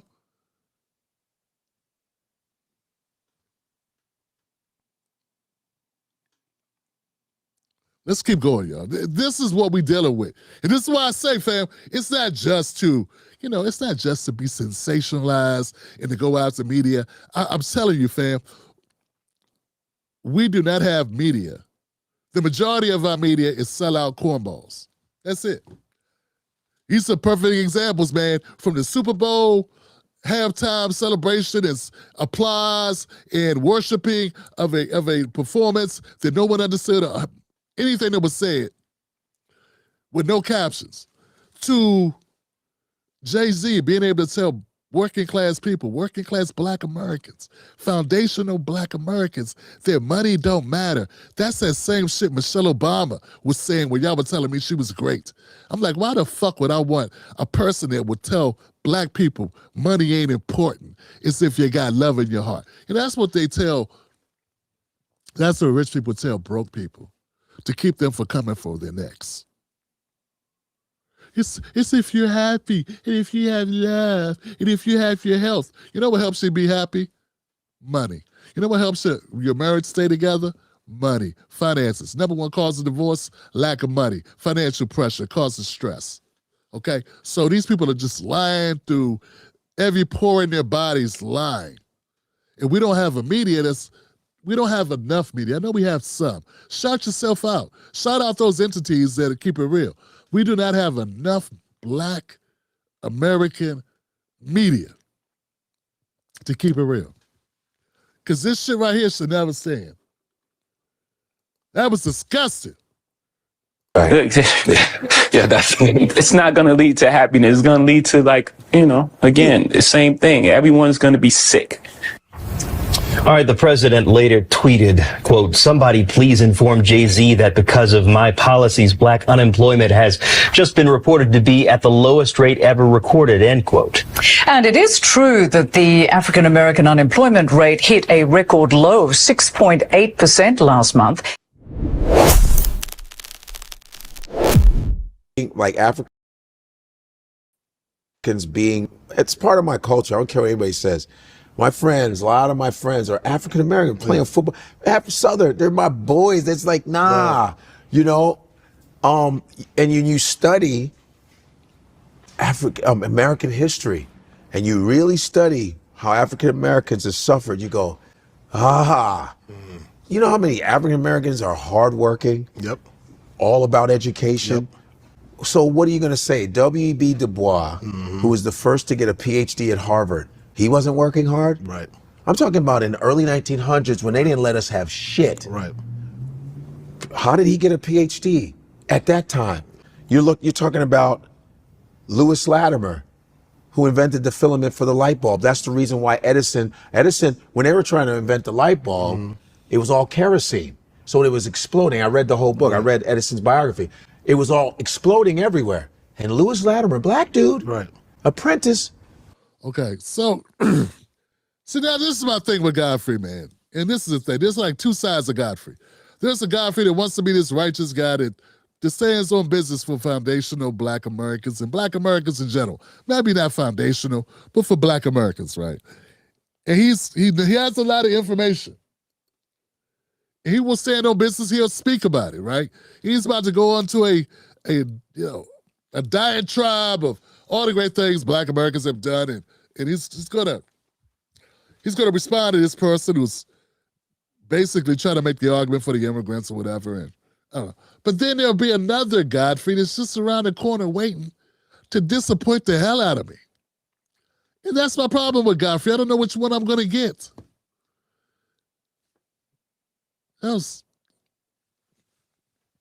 Look, I appreciate that he reads books, that he knows a lot of inventors of the history of Black Americans. I appreciate that. But it's like, I don't know, man. It's like, I mean, I want to respect the fact that he does those things, but I gotta say, sometimes, man, I don't know where he's coming from. Like, why is he, like right now he's on this thing where he's like worshiping Don Lemon. And to me, you can't be that smart, cannot be a part of the culture that long, and not realize that Don Lemon has been full of shit for a very long period of time. Like, for almost 20 years, he's been a part of the system that's been lying to us. He's been making a whole lot of money doing it. And then for like 5 months, he's been not a part of that, or a year, maybe a year, right? I mean, Don Lemon, am I the only one to remember that Don Lemon came out and started working with Elon? Then that didn't work out. Then he tried to play victim, like I was trying to hold Elon accountable. Now you wanted to work on his platform. Not a person post a video, walk away. You were partnering with him. That was your pivot. When it did work. But see, no one remembers this. It pretty much, Don Lemon's politics hasn't changed. It's the same shit it was when he was with CNN. He just now sprinkles in F-bombs. Couple of motherfuckers and it says more crass language. Now he sounds more like me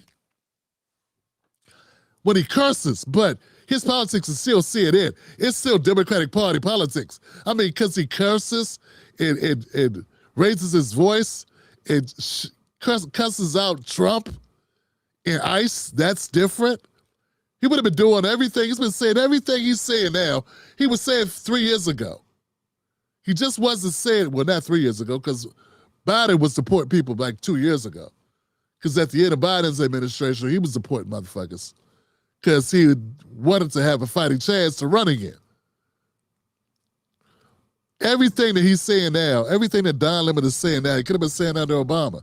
He'd been here long enough to have been saying it about Obama, but he wasn't. And you know that. So I have a problem when it's people like Godfrey that I know are up on media, that are up on what's happening in the world. He's not a person who's unread. God. He's not somebody who doesn't know. These guys are selective. They're selective with their honesty, which is dishonest. That's my problem. But this sounds good. Being promised that they were going to get this, fighting every war. They've been, black people fought in every single war and still being disrespected, not being able to buy homes. Right. You understand? Burning up of black towns. And people go, well, why ain't they? They saw opportunities. There were black Wall Streets. There were black banks, black hospitals, and they came and burned it. Black excellence. They came and burned it because a white woman said somebody raped them and they never did because a white woman lied. So this whole myth of African Americans not seeing opportunity, they did see opportunity, but you imagine, just like colonization in Africa, but imagine everywhere you go, someone is running you out of town. Someone's trying to kill your son from going to school. No. So African Americans see opportunities, but the way the ghettos, first of all, You know where the word ghetto comes from, right? Yeah, see, man, just going back and forth and just retelling our trauma. I know it gets old. Doesn't it get old at some point? Don't you guys get tired of it? Just seems like people are retelling their trauma, retelling what happened to Black Americans like over and over and over. And I know like part of doing this job is reminding people of that. But at least I give somebody to go out to. At least I'm willing to call out the entities that are part of this. Godfrey's only, everything is Trump. And everything is not Trump. It can't be Trump because Trump wasn't a politician this whole time. So it can't be him, Johnson. How are you brave? How are you standing up for Black Americans if you're calling out a person who's only been in office 5 years?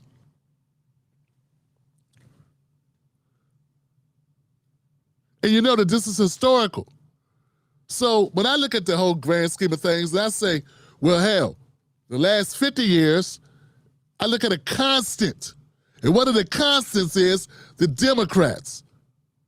The Democratic Party is a constant political operative in our lives for the last half a century.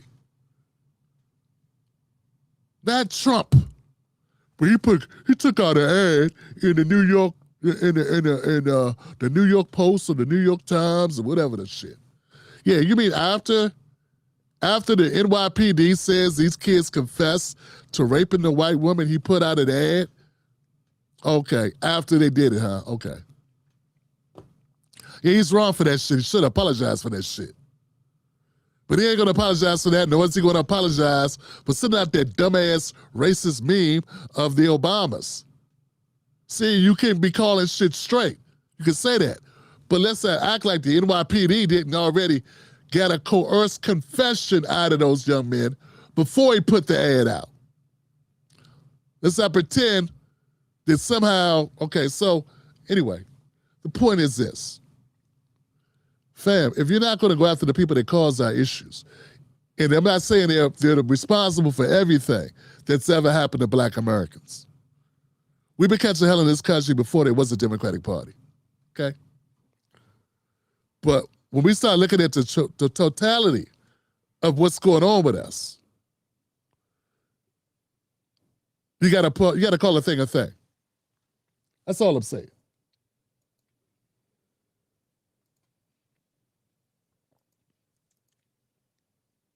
Black people that were here in America already. They're already here.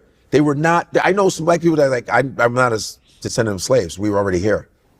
You know that Black people were already here. And see, that's kind of like, see, folks, this is kind of my point, man.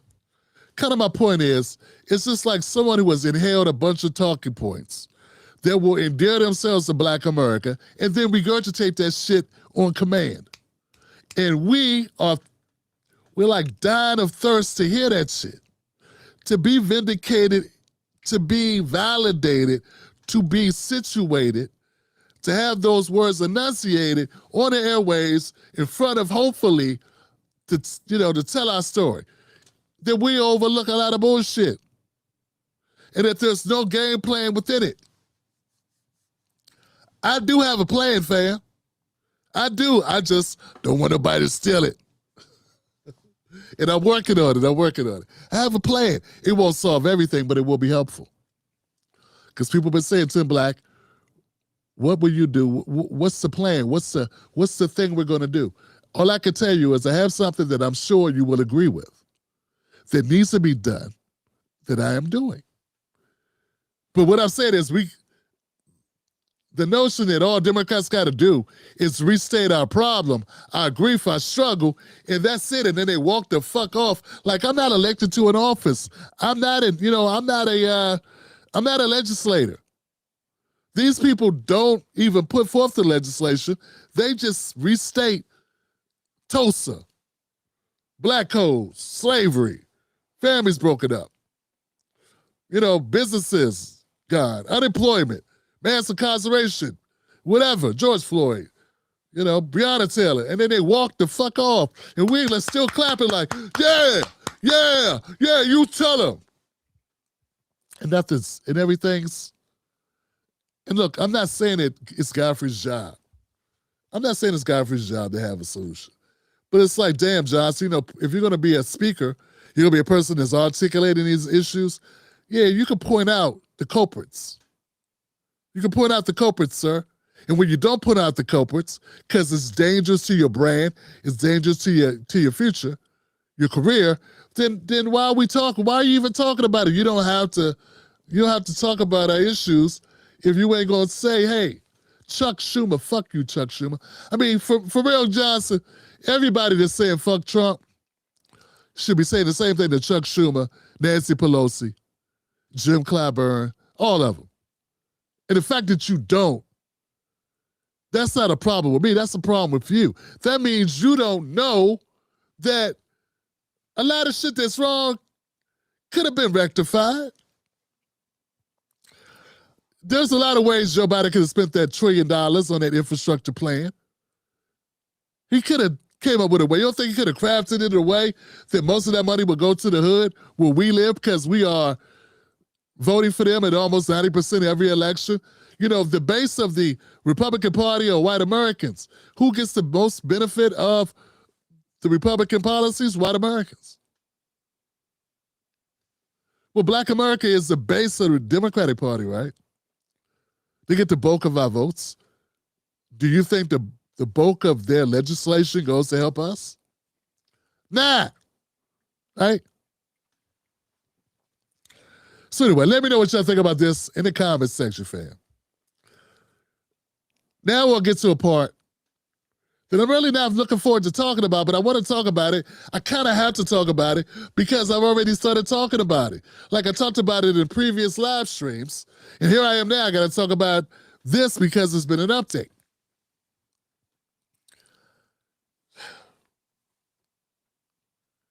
Yeah, I'm not looking forward to it. I'm talking about Corey Holcomb. So Corey Holcomb. Let me just run a clip and then we'll talk about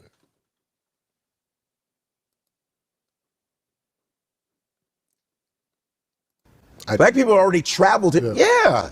Like seafar in this what? Yeah. All over the world. We were already our black presence is everywhere. Yeah. Darlene's loose talk about bullshit. All right. Well, thank you very much. I'm not going to take too long on this particular story, but as most know, that the Grammys just passed this weekend. They were here in LA. Of course, Kendrick cleared out the whole house, you know, and now he has surpassed Jay-Z by the most wins for a rapper. So yeah, congratulations. Come on, man. And he was there, and he looked great. Kendrick looked really good. Everybody did. He trying to give you that elderly box. Oh, stop! Oh my God, I like his relationship with his wife. I like that. So that it's wrinkled at the bottom. Okay, so now it's got to be kind of careful with this because Corey Holcomb, he does his show the way he does his show, but it's what happens between him and Darlene, and we got to address this. No, I'm just fucking with you. That's wrinkled at the bottom. Your box. What?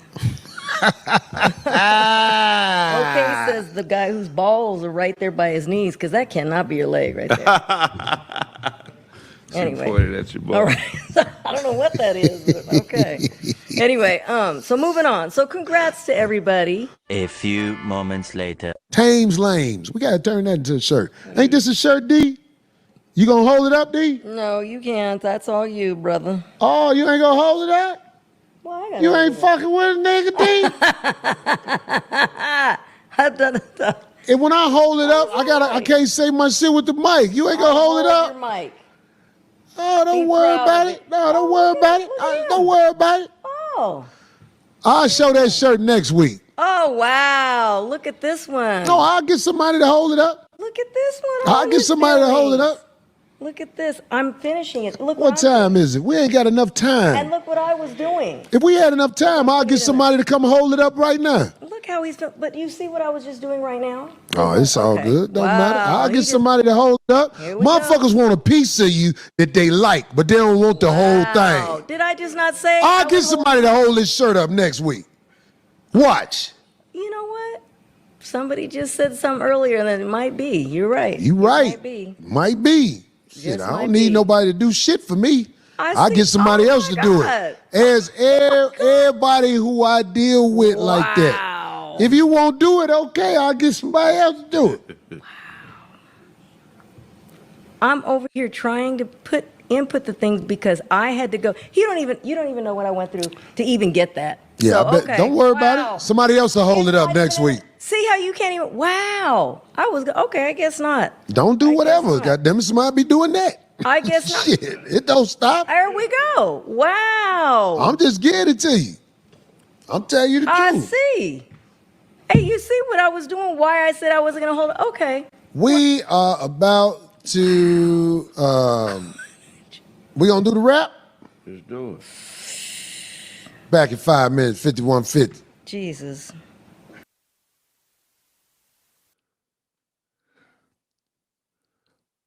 Yo. Shout out to Harriet Eve on X. Harriet Eve, thank you for this clip. The car accident. That's how it really got. A whole lot of hell. I done been through bitches to smell. I done been through bitches who can't tell. Yeah. God. Okay, I can't play it because it's got a bunch of music in it and I'm copyright or whatever. Okay, so look, guys. And so Corey Holcomb went on to do a musical segment that they do on the 5150 show. If you watch the show, you're aware of it. He did a rap. It's a freestyle. There's no prepared words. I think they have the break. He may have even done a break on the fly. I think he did. So he freestyled some lyrics, and his freestyle and his lyrics was shitting on D for not holding it up, talking about replacing her. And this is all stemming, it looks like in real time, for her not wanting to hold up a shirt. And my understanding is the shirt has imagery of it that has something to do with his altercation with Anton Daniels and Anton Daniels' family or something like that. And it may be degrading to either Anton's wife or his daughter, or I don't know. So that's what the t-shirt looks like. It has that type of picture or that type of graphic on it. And the argument is that maybe the D doesn't feel comfortable doing that. She's a Latino woman, and she doesn't feel comfortable shitting on black women, and or probably any women, and particularly not a group of women that she's not in. It might be problematic for her, to do something like that, and like that should be. But maybe she didn't want to say it, so she tried to wiggle out of it by saying, "Hey, I'm doing this. That's why I don't want to hold it up right now," without throwing Corey under the bus. But then Corey threw her under the bus, and then he doubled down by, right after that, doing a song where song is about not holding up the shirt and replacing a B, and a B can leave, and a B and calling. And people say, well, Corey's referring to D as a B. And here's the thing, fam. You got to call a thing a thing. Corey was wrong. I feel that Corey was wrong. In my opinion, he's wrong. And I got to admit, because some people hit me up and they say, Tim Black, Corey has a problem. And I can't psychoanalyze the brother. I'm not a therapist. I'm not qualified to diagnose anybody, right? But it does appear that he does have something he might want to consider. Like, from my layman's perspective, man, fam, you might want to talk to somebody. You know what I'm saying? D comes out, she puts out a video, and this is as close as you can get. Usually when a woman drops a bomb on you and she exposes you and says, here goes all the dirty laundry on this motherfucker. Here goes everything. Just before a woman does like this, it's like right to the brink, right to the line where D could say, here goes all the dirt. Here's all the shit you've done that I know of. Like, she walked all the way up to the edge. But she did it with grace and tact and said, hey, I never tell your secrets. I never call you out. I never stab you in the back. I never throw you under the bus. And she did it in a masterful way to make a point known that I feel obligated to come out and say, man, Corey Holcomb, man, take some time off. Yeah, take some time off, Corey. Now, I know Corey's going to do a show tomorrow. He's not going to take time off. He's going to do a show tomorrow. His pride won't let him take time off. He should take time off from the show. He does not need to come in and double down and then go back at the people that are going to make content like this. Dee's been in this corner for about 20 years. And because she won't hold up her shirt that maybe she disagrees with, you're going to threaten to fire? Now, I believe it's just a bad moment. I believe he's under an incredible amount of stress, and I believe he doesn't want the world to know how much stress he's under with all the shit that's the fallout from the Christina Payne situation, the TMZ pile on, the Anton Daniels thing turned into the Christine thing, turned into the TMZ thing. It's just, and then they say some jobs or comedy clubs have been canceling performances, tour dates, like all of these things. I'm imagining that he's under a great amount of stress. And all I'm saying is, as a fan of the show, as a supporter of his comedy over the years, that I really hate to see him go out like this. And that he's doing himself no favors by not taking the time off, taking a beat, man. Going through what you've gone through, fam. It's only human that you need to take a break. And there's no more truer evidence, no more obvious evidence that Corey Holcomb needs to take a break for a couple of weeks. Just the fact that he got into it with his co-host. That should tell you something. And I'm sure other people have contacted Corey Holcomb and told him, people that actually know the guy. So it's not like he needs to hear from me. Who the hell am I? I'm nobody. To him I'm nobody. But I believe a lot of people that love his show, who have watched him over the years, who can see that the brother's going through it. That the brother's going through it. He has to be going through it. If you've ever been in media, if you ever had people come at your neck, I've been in a situation where I felt like I was being wrongly attacked.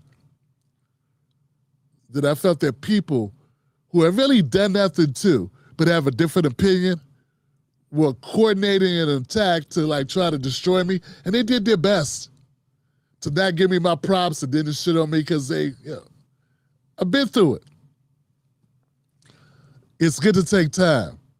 If you can, take time away. Because what's happening now when you turn on your actual friends, the actual supporters, your actual partner in crime, who knows where the bodies are buried, who knows who, you know what I'm saying, who knows where the deeds were done and what crimes were broke, and you're going to turn on that person, that's when you got to say, Corey Holcomb, hold on a second. Maybe I need to go sit down and talk to somebody for a while. There's nothing wrong with people needing therapy. There's nothing wrong with people needing a break, right? And I think, brother, yeah,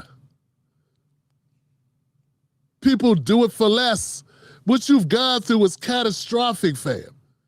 The amount of trauma that's going through. Now, I know we hear that term a lot, right? Fam, in real time, we saw your life be uprooted, right? The way everything was done, everything was orchestrated here, we saw this shit in real time, fam. I think any reasonable person that sees it, all biases aside, can say, hold on, man, this man has gone through a lot. If tomorrow you went into a bank with a shotgun, or if you left for Africa,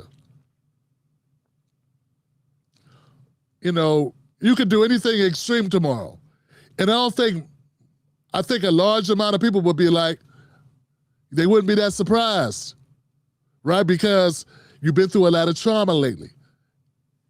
And what happened here with D, that doesn't excuse you, and that does not excuse you throwing D under the bus like this. All I'm saying is, I hope you see it as a wake-up call time, right? You got to see it. You got to see it. So I disagree with what he did. This is wrong. It is what it is.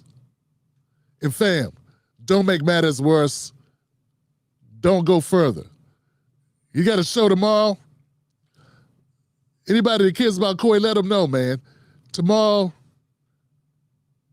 no 5150. Dog, if he's able to come out tomorrow with a mic and say whatever's on his mind, the man is freestyling. He's going to talk about the shit. And it's only going to get worse. And Craig has got to sit there and not look and act unfazed, which he's doing a really good job of it, right? He's doing a really good job of being a straight man on that shit and not like giving in and riding and being supportive of Corey. And Darlene, if she shows up, she's got to keep a straight face and then not react to anything that Corey says tomorrow based on everything that's been said over the last couple days since this happened. And all I'm saying is, fam, it's too much to ask. Anything that's going on in your life, when you get a mic in front of you and you got 2 hours, you're going to say some shit. And I'm just saying, I got a feeling what you're going to say was not be an apology. Because if you came out and you said, hey, I was wrong as shit. I should have never threw her under the bus like that. What was I thinking? I let my people down. I let my viewers down. I let my 5150 crew down. I let Darlene down. And I apologize for that shit. I should have never done that. And Darlene, I want you to know I sincerely apologize at the bottom of my heart. You my people. You like a sister to me. I love you and I apologize deeply. I hope that you can find a way to forgive me. I'm going through a sister and you know better than anybody else the shit I'm going through. And the idea of me thinking that my last, like my people was turning on me in that moment, I felt attacked and I just went in and I shouldn't have. And I think if you say anything different, too radically different than that, if you are unable to say anything similar to what I just said, take a beat. Take the week. Take the week, fam. Serious, real talk, man. There are people that want to see you destroyed.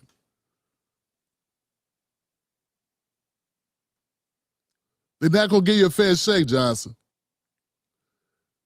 Some people know they heard Joe Budden, all this shit about Joe Budden's past, all his altercations, butt naked in the hallway, all types of shit, and laying hands on women. They don't even give a shit.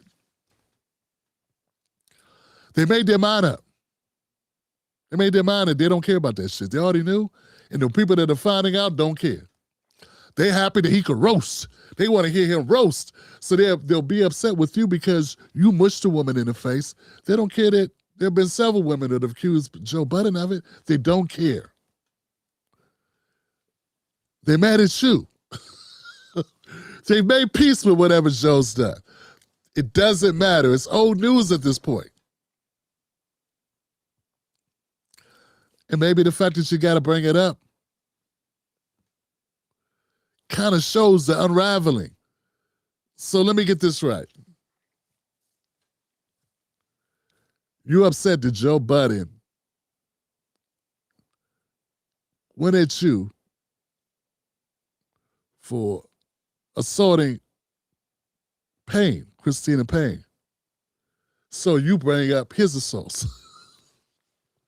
And you go at him for his. I don't know, man. Like, yeah, we really need to step back. Like, he called me out for robbing the bank when he robbed the bank. So I'm calling him out for robbing his bank. Family, are we nuts? Are we nuts, fam? We are crazy. We are legitimately crazy. We done lost it.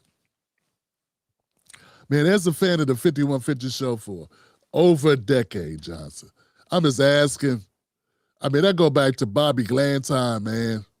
I go back to Freeze Love. What up, Freeze? I go back to Zoe Williams, yo. I wasn't watching when you was with Speedy and them. and Jamie Foxx on this show, but on this network. But right after that, as soon as you got to YouTube, we used to be with that other show, the other platforms used to crash all the time. Ustream or VStream or some shit. I go back to them days, fam. So all I'm saying is, if someone can get this to Corey Holcomb, man, look, dog, you're going through trauma. You're a black man going through trauma. You're stressed the fuck out. Don't make it worse. It's okay to take a break. You're a human being. It's a lot. You are denying that it's a lot. It is a lot. Your audience ain't going nowhere. But if you don't do damage control by taking a beat, you're going to hurt yourself. And that's brother to brother. I know I did it. I don't think you want 5 years to try to rebuild your audience. It took me 5 years to rebuild an audience because I burnt it all to the ground. I said, fuck it. Don't do that. You don't look like you got 5 years to throw away. So, I don't know, just a thought. All right, guys. Yeah. So I want to thank everybody who checked out the show tonight, man. Let's go to the comment section before we bounce out. Yeah, I saw that Craig said some things, man. Well, I hope he does, fam. I hope he does apologize. It's just, man, I just feel like he's gone through so much, fam. But I do. There it is. I believe that too, brother. I believe that too. Hope so. There we go. Foxhole days. See, that's the thing. I didn't have Sirius. I couldn't afford that. I didn't have Sirius, right? Right. So when he got to YouTube, you know what I'm saying? I was watching religiously, fam. Well, hey, what's up, man? There it is. Yeah. Send him these same messages with FBA love, family. That's it, fam. That's it, John. Yeah, man. They say, man, and I know, look, man, I know Corey said a couple words for Dave Chappelle about Dave Chappelle's sets. But Corey, there's a quote from Dave Chappelle that I know you'll like. Because it fits your moment. Because Corey comes out and I think he truly believes and supports Black America. He tries to stand up for us, for black men. And I truly believe he comes from a place of integrity, right? There were times Corey was doing broadcasts on topics that could have got his channel taken down. Like back during the COVID times, he was standing on business. A lot of people don't remember that. You know, where were some of these other entities when Corey was standing on business about the jab? He was risking everything to do those shows. I know. I didn't even go as hard as Corey on those topics, and I got a strike on my account. And if I would have got 2 more, I would have lost my account. So I remember Corey doing that. So Corey, Dave Chappelle said, there's nothing a coward likes more than to see a brave man fall. Think about that. Don't give them that. Don't give them the gift of your failure, the gift of your death, your fall. Don't do it. Feel what I'm saying? They love nothing more than to see it. Don't give them that. Don't let them enjoy that.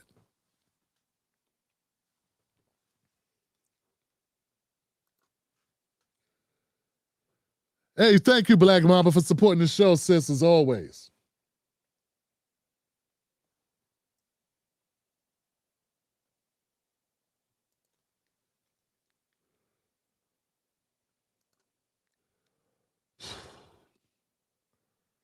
Yeah, that's a Dave Chappelle line. I can't bite it, man. But I love that line, fam.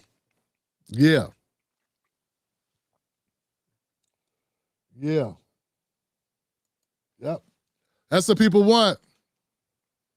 Yeah.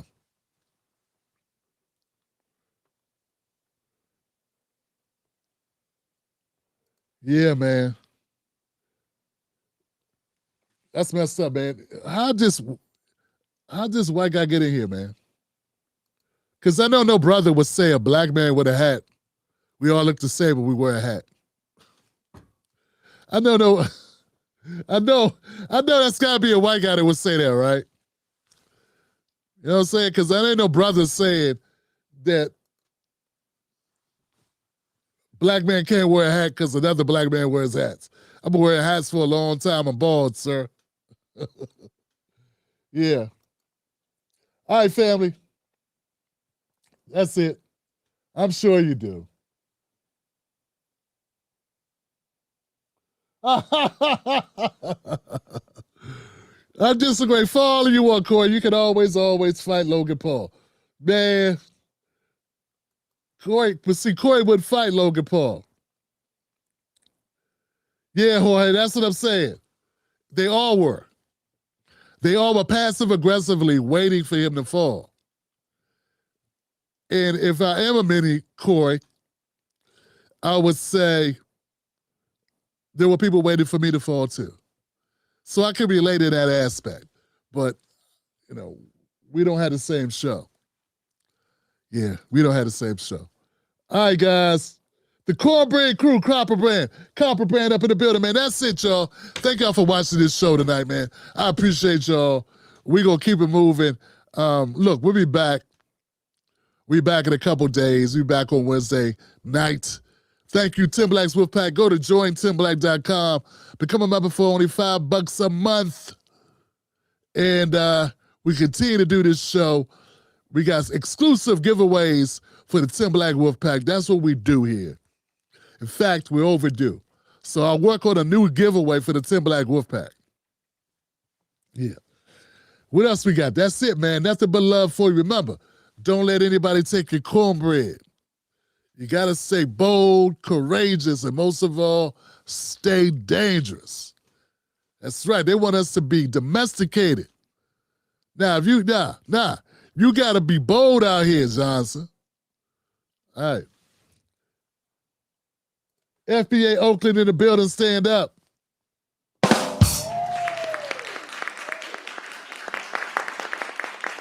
Miss Kitty gave me some love. Thank you, Miss Kitty.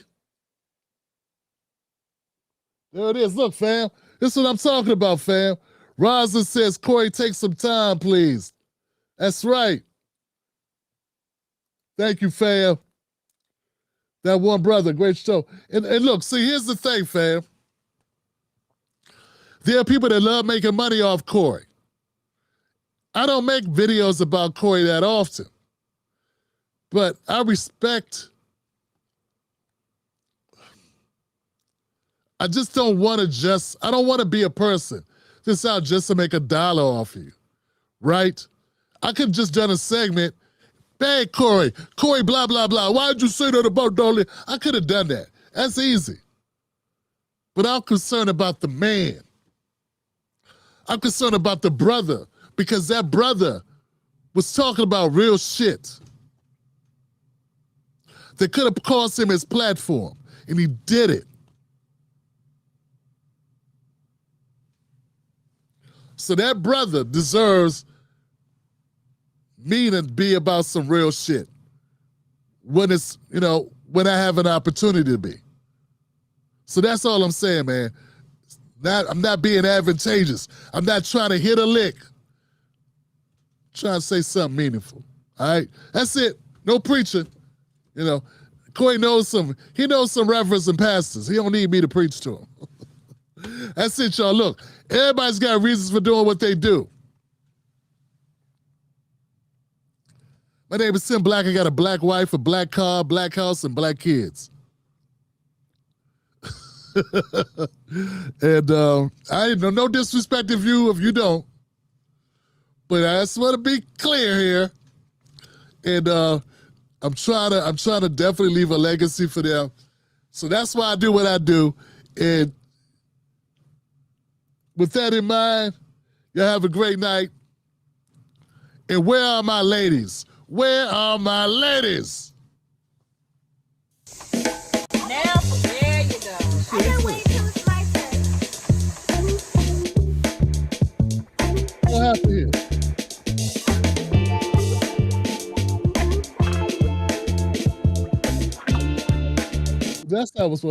That's my wifey, man. That's my wifey. Hold on a second. One more time, y'all. Now, there you go. My babies.